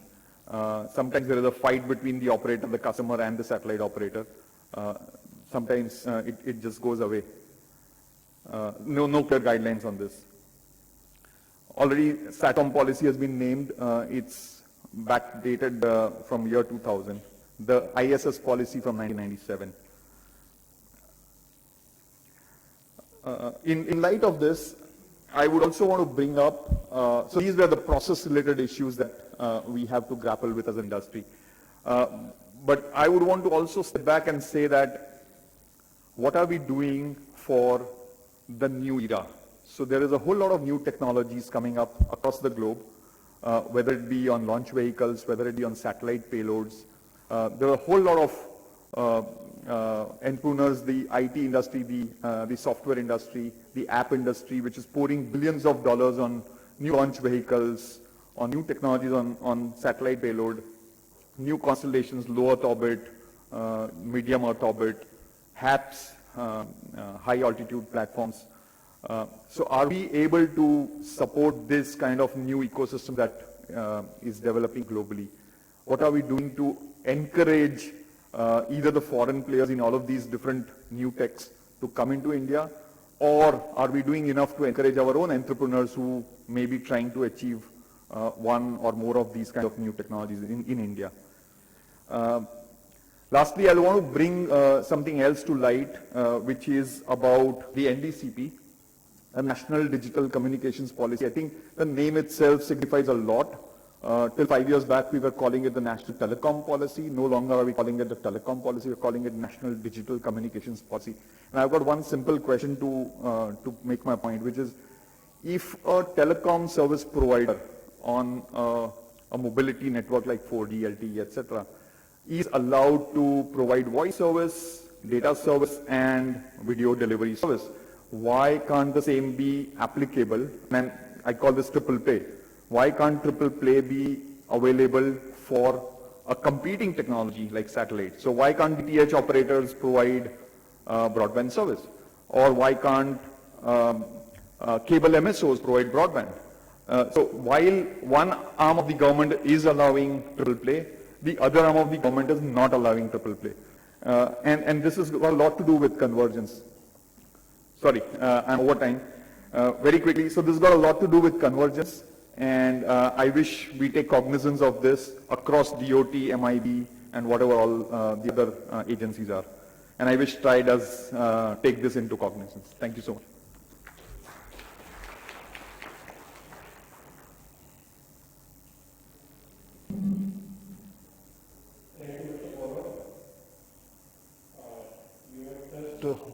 Really the pain points of the industry, so may not have left much points for us, but now I'll invite Srimati Revati.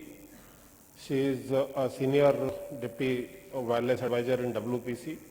She also has more than 20 years of experience, and especially she is involved in a lot of international conferences or international issues with ITU, International Court of Justice, APT, and she is Masters in Public Policy. So let us hear her, that what she wants to say to address all these issues, what Mr. Kharod raised, and or something else. Ms. Rep. Thank you, Chair. Am I audible? Yeah.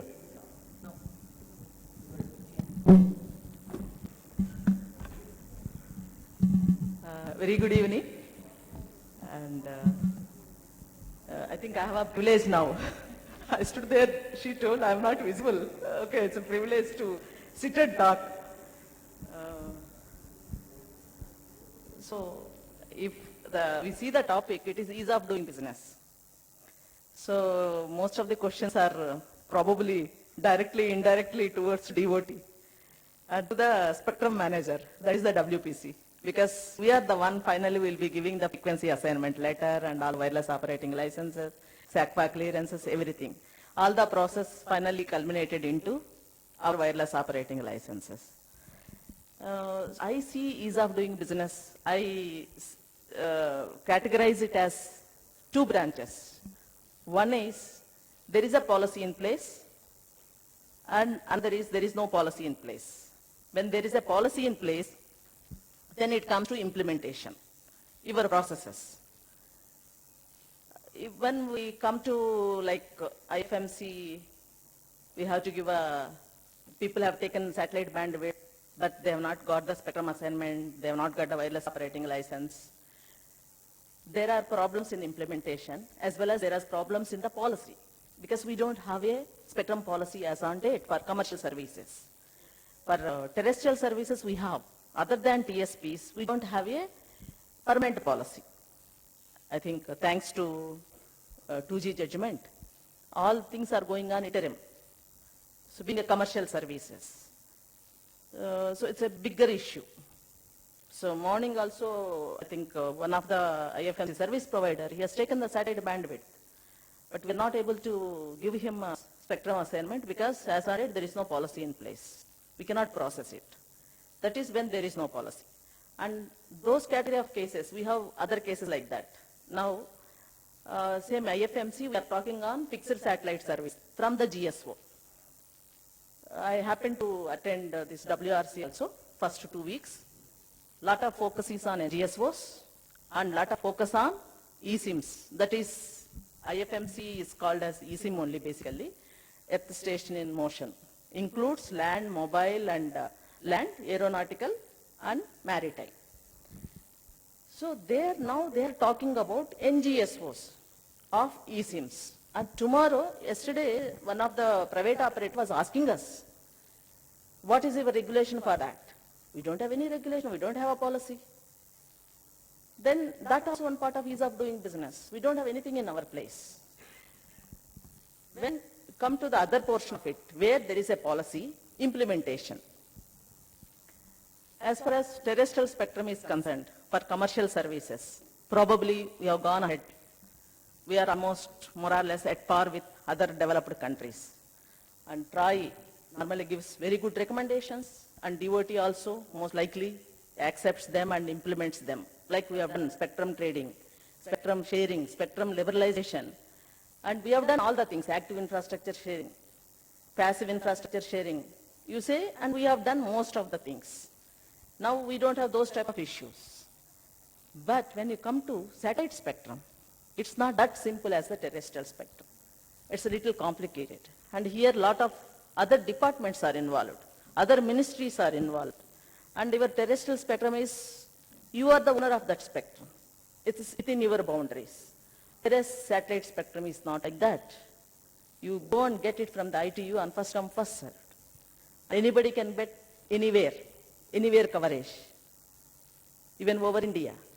So there different dynamics place.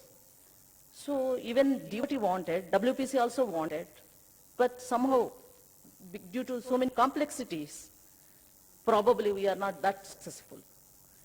Morning, I think afternoon session, I think, UK Srivastava sir was telling, TRAI has recommended yes, it is a global service, we should permit foreign satellites as well.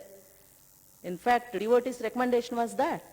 But as I told, it is not only the DOT, WPC. There are other so many ministries involved in the space-related activities. So it is a combined decision that it should be Indian satellites, gateway should be in India. It's not actually Indian satellite. It should be leased through Department of Space. It's like that. Then when it comes to ease of doing business, and especially satellite-based services, yes, what Mr. Singhal was telling, it is right. There are so many processes. They go and get a transponder. First, they get the service license, they get the transponder bandwidth, they get the carrier plan, then finally comes to frequency assignment to WPC. There should be a policy in place at that time when they apply to us. Then they import the equipment, they get the SACPA clearance. It's a little cumbersome. And as our Prasad Saab has told, There is a committee already looking into it to make it a single window clearance. TRAI has also recommended that under TEC chairmanship, senior DDG or DDG is chairing that. WPC is also part of it. Trying to bring a single window clearance that people should apply at only one place with certain timelines. We are working. Okay, I have 2 minutes. So we are trying to simplify. Even in the WPC, we are trying to get through Saral Sanchar, this satellite module. Probably 90% of it has been done. Once it comes, I think we can further speed up the process in even the WPC. With that, I conclude.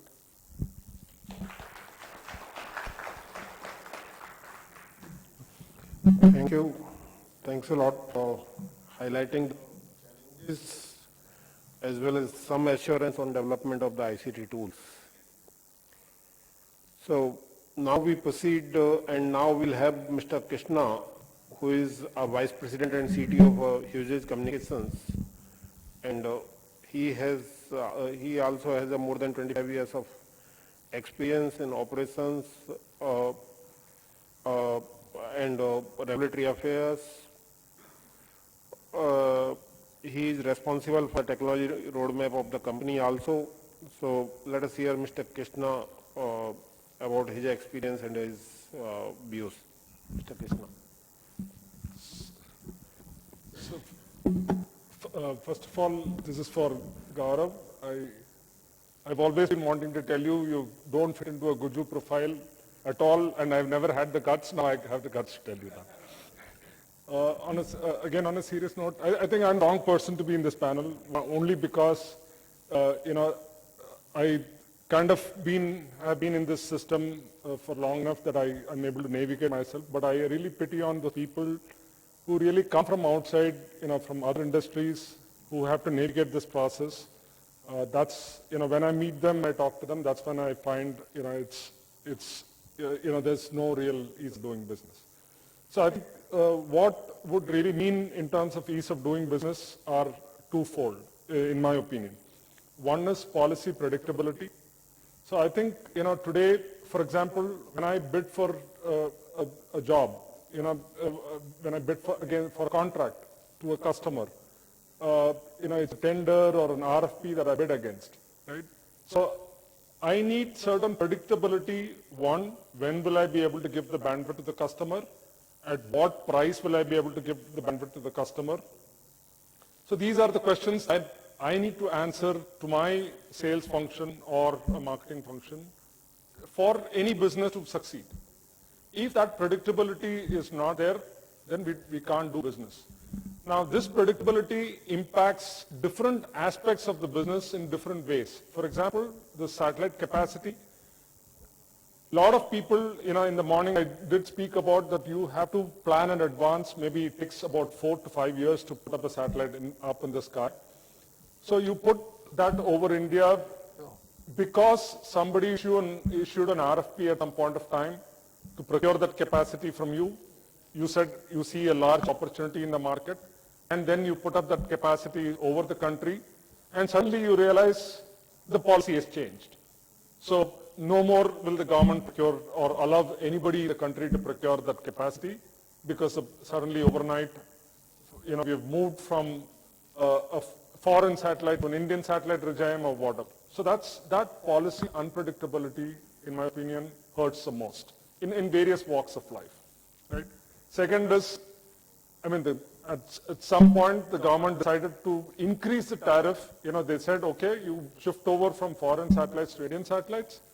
When we decided, we all, were, asking for various kind of compensations because, it's like, somebody gave this analogy of a data center that you move from one data center to another data center.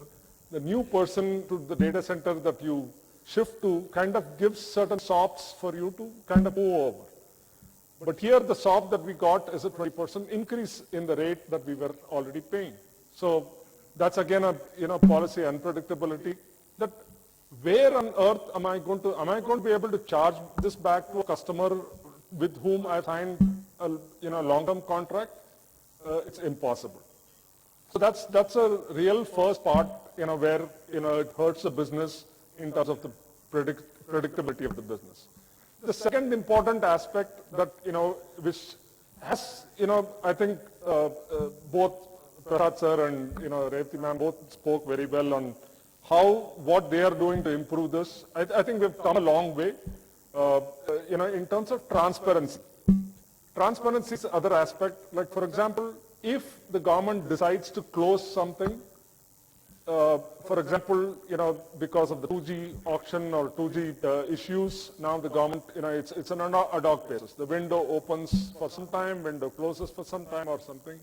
Now, I think the transparency of making that information available, so maybe the single window system will help, that I don't buy capacity till I know that I'm able to get all the approvals for it.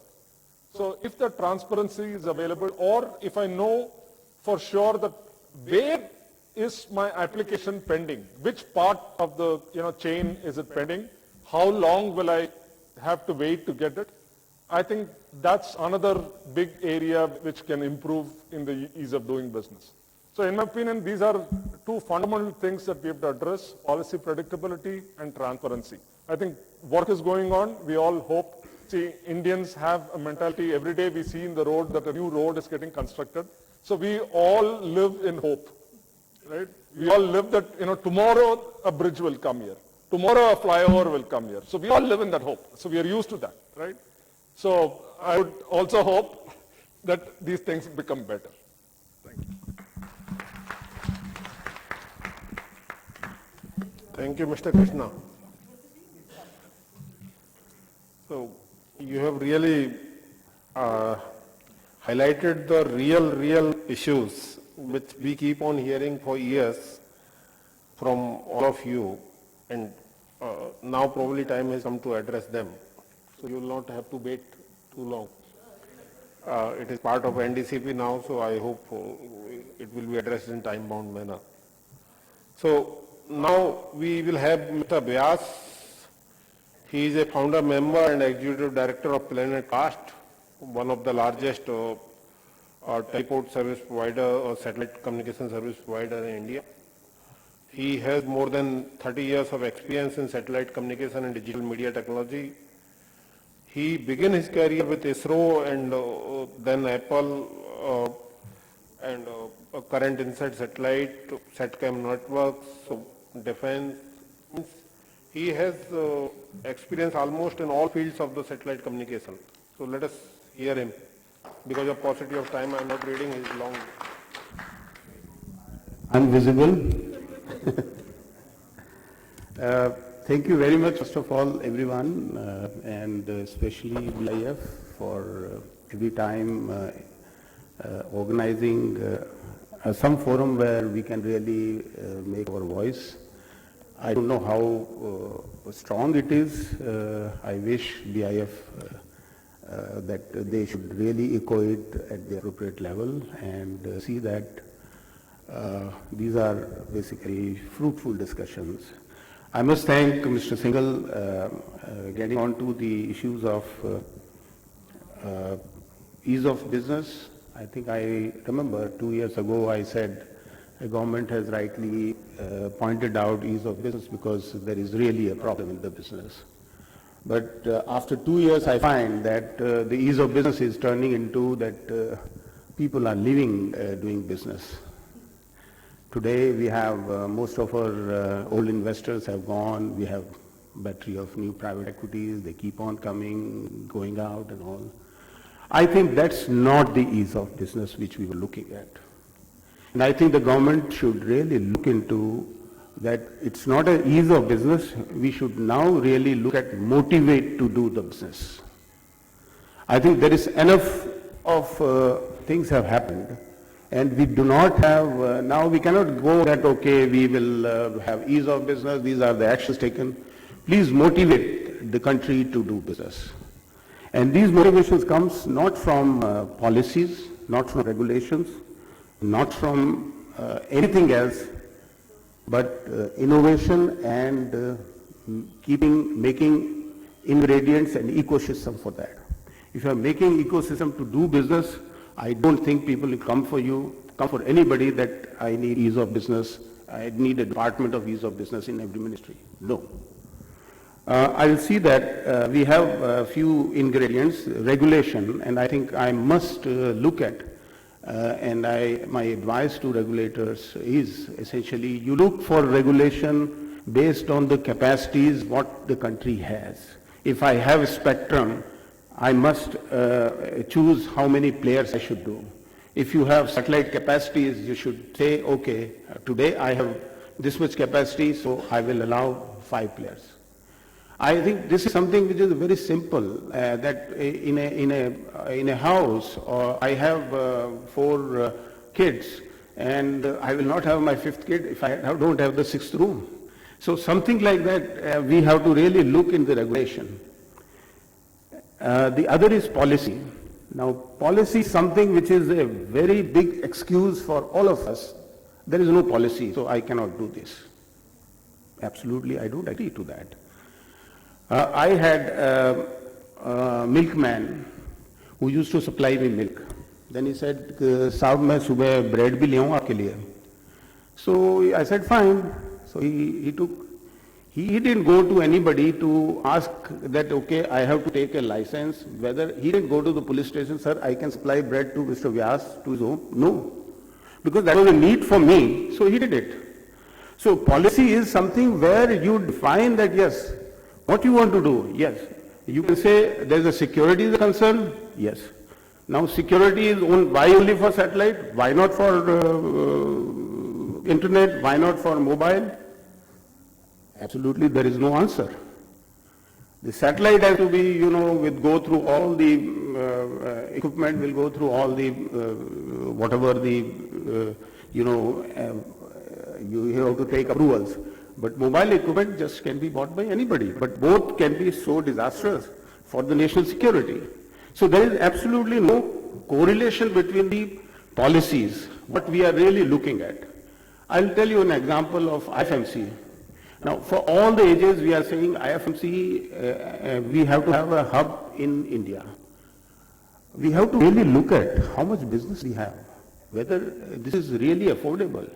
We can say with fancy IFMC a great thing, but you look at the math of the business.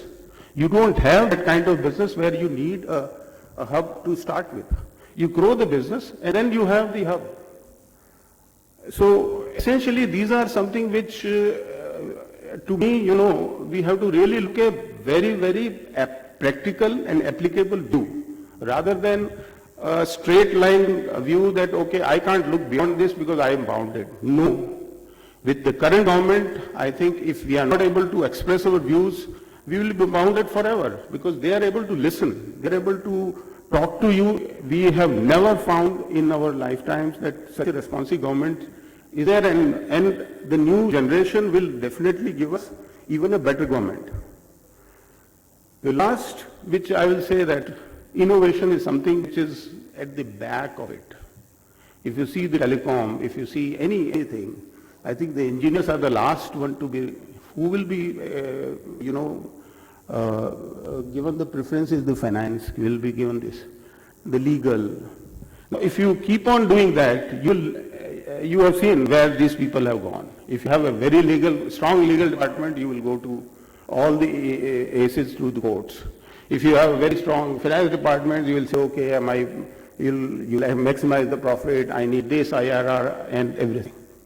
But we have to focus engineering strength. And that strength has been ignored for ages. And this is high time we should look at IITs and other things. Please see that these guys do not go to a merchant banker and all these private equity funds. Rather than they should join the mainstream of engineering and develop some very good technologies for us for 5G, which is really knocking the doors for us, and have a complete Indian technology for us. That's what we need. And I think these are some of my observations. And I think anything, especially I'd like to make one comment on satellite, because satellite is something which is very close to my heart. I have been given the data today. We have 88 satellites so far launched. We are 1.3 billion population. We have US, we can't really compare, 16,000 satellites they have launched. And they are just 300 million population. Japan, 128 satellites, and they have, I think, 120 million population. Satellite is the only means where they can serve the 1.3 billion population with the data, with the video, with all the streaming, what people are really looking at. And I must request at every time, 3.7 megahertz bandwidth should not be given to 5G. It is catastrophe if someone is doing this, because satellite is the only surviving medium for the humanity, and I think it should be preserved. This is the only means of communication. I think let's not mess up and ape some Western world who has really masters in messing up our affairs. I think with this, thank you very much, and any questions we'll answer. Thank you.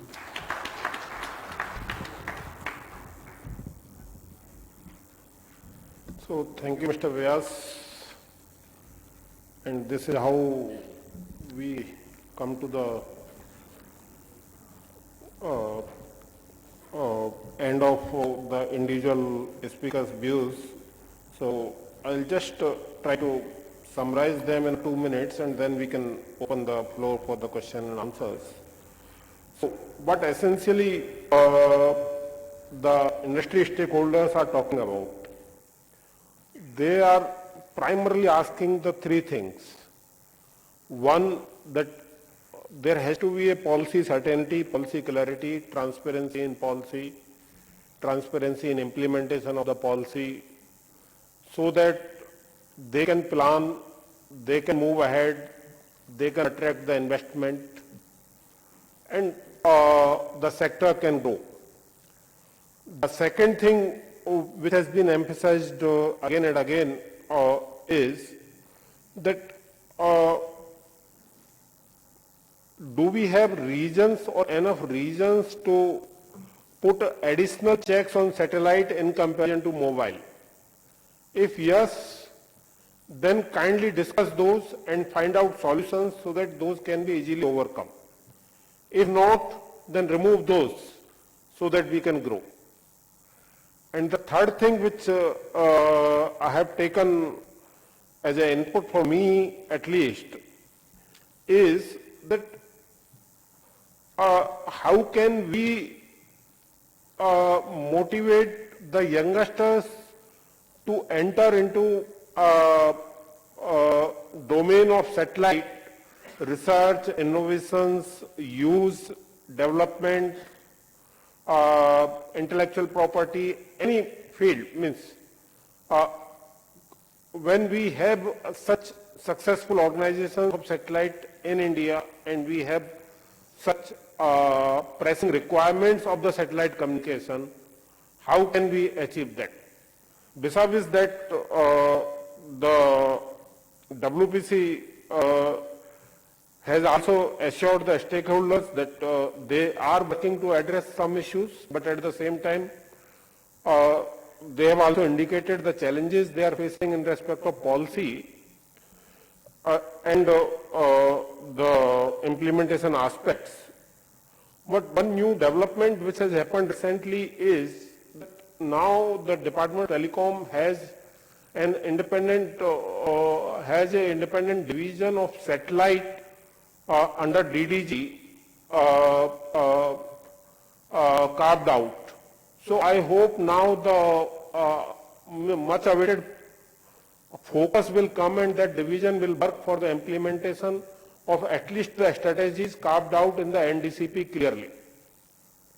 With my little experience of working on the inputs for the NDCP, I can say at least one thing with the confidence, that when you work with the stakeholders with the open mind and put forward before them that, okay, these are the objectives we are keeping in our mind as a policy maker, these are the challenges which we see.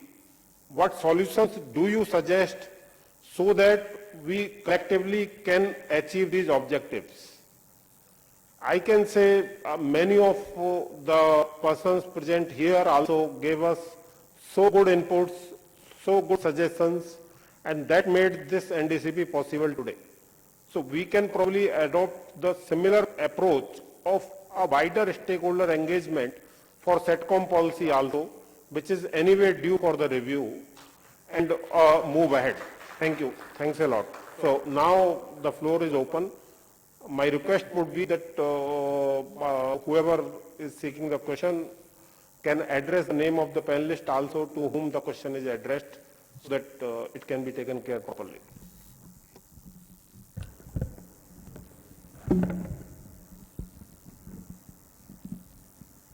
So there are no questions, sir. Can we close the session with that, sir?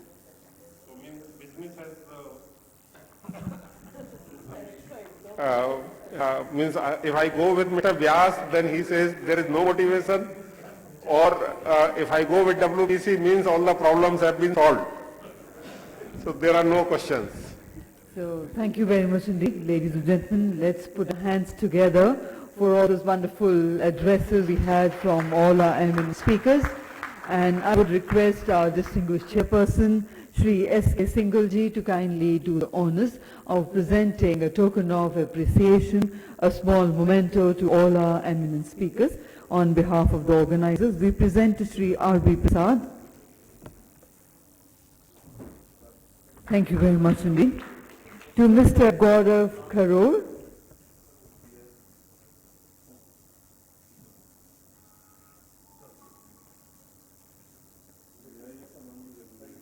To Mr. Gaurav Karol.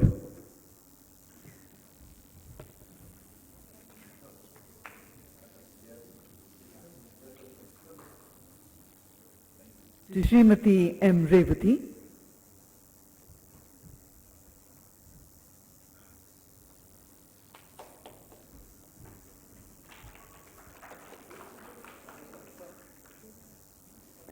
And to Mr. M. N. Vyas.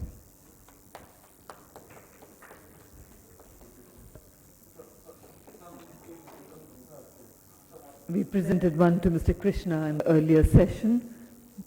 And may I request Ms. T.V. Ramachandran to kindly join us and do the honors of presenting a token of gratitude and appreciation to our distinguished chairperson, Shri S.K. Singal.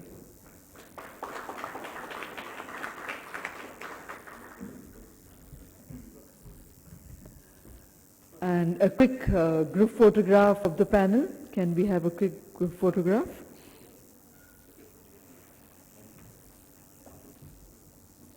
A group photograph, sir, before.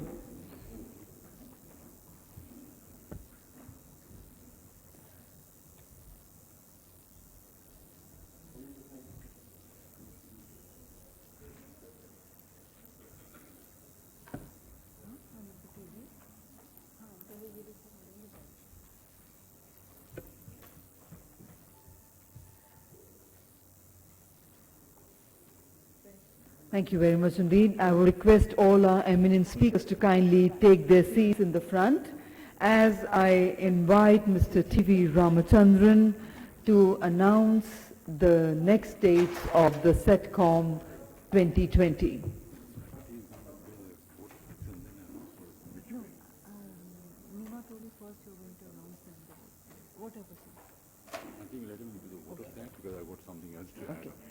So ladies and gentlemen, Mr. T. Ramachandran wants to keep the dates with him for some more time, and he has some more announcements to make.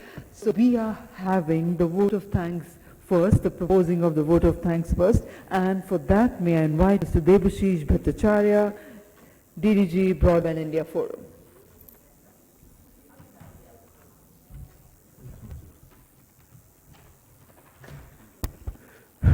Good evening, everyone. We've come to the end of a very long day.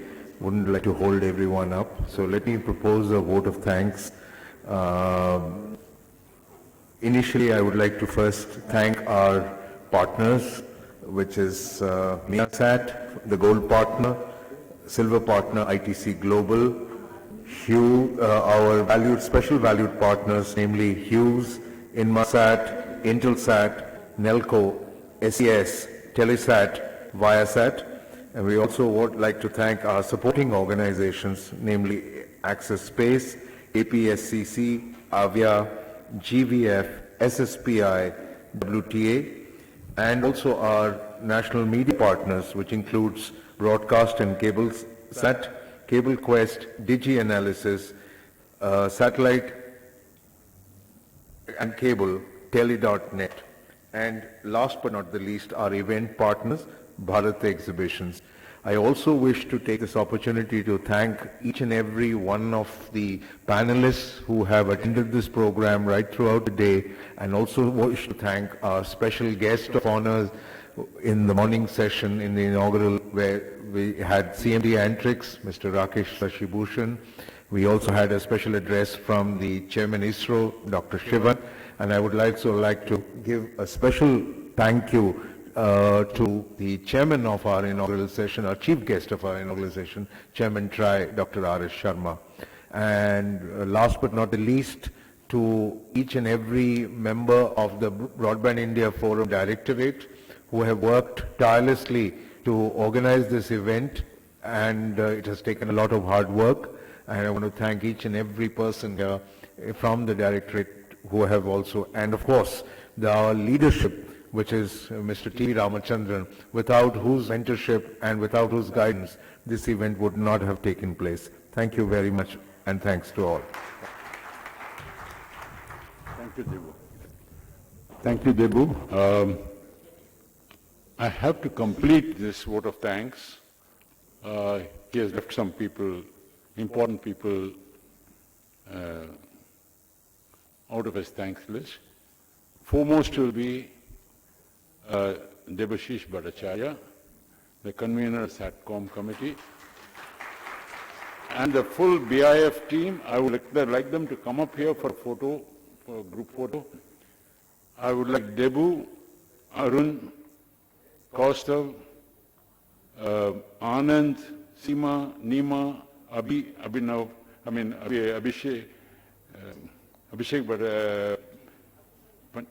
and Swapnil, Mohit Fizia, all the complete team who have been behind this show, as also Sapna, who has been an integral part of all our thing. I thank all of them. Please come up, and I thank the lady hostesses also who have done such a great job, dedicated job. Please come up for this thing, and I would like you all to give a big hand for this team.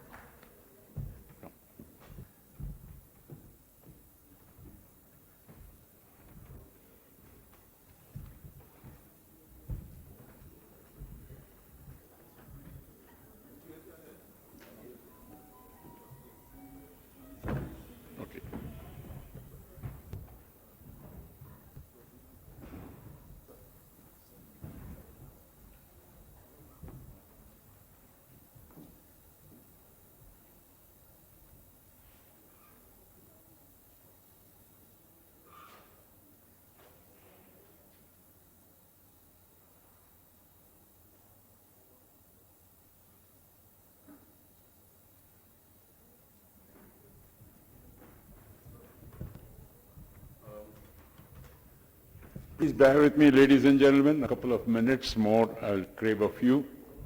I would also be amiss in my duties if I did not propose a vote of thanks to my Satcom committee, chaired by Pradeep Nath, co-chaired by Gaurav Karod, and the prime mover of that is, of course, the one and only K. Krishna. My great thanks to you for continuing to support this event and making it happen. To ICRIA, I don't think we have a representative here right now, for the great work they do in facilitating such studies and reports as they have done. Again, this time, this is the second or third time they are doing it. In particular, Dr. Rajat Kathuria, Manasi Keria, and the team there. To I also wish to thank all our honorary principal advisors. Some of them are sitting here, and I think I really owe a lot to the leadership and guidance we get from them. In particular, the whole day has been full of learning for me. I've learned a lot of new things from the various addresses and presentations. In particular, I'd like to thank the panelists of this last session. Ease of doing business. It was very, very interesting and very good, very insightful. And one particular thing I liked very much of Revati Madam, very neatly bifurcating all the problems into two categories. Policy, poor implementation, no policy, no direction. I think that's a great way. First time I ever heard of this. Great, thank you. Finally, in this, of course, loading the presentations on the website within a day or two, and we'll be making the proceedings. In making the proceedings of this, we're going to have a small departure from the norm which we followed earlier. To make it more actionable in an agnostic way, we will be publishing the recording, not publishing, we'll be issuing the minutes in a Chatham House rules way. That is, all the points made in this day's session and yesterday evening also we had a limited session, there have been excellent points made. And it would be good to have them all crisply recorded without reference to the person who made it. Because that's the Chatham House rules. We make the points. It will be a government person making it, ex-government, ex-regulator, industry. That should not matter. If the point is good, it should be recorded and sent to all the authorities for action. So we will be doing that, and Abhijit and Debu will be particularly monitoring that activity. That, I think, completes a few things which I wanted to say. Last but not least, the proposed dates for next year. We propose dates of 24th November, Tuesday, which is a Tuesday, and 25th November, Wednesday. So if you can all mark your calendar. It may get adjusted by maybe one day or two if required, but we'll try to keep it on those dates. So look forward to seeing you all here back, and look forward to seeing much more progress in this sector. The only way to go is to go up, and for satellite, sky is not the limit. It goes beyond the sky also. So we will make that happen jointly in India. All the best, and thanks to all of you. Yeah.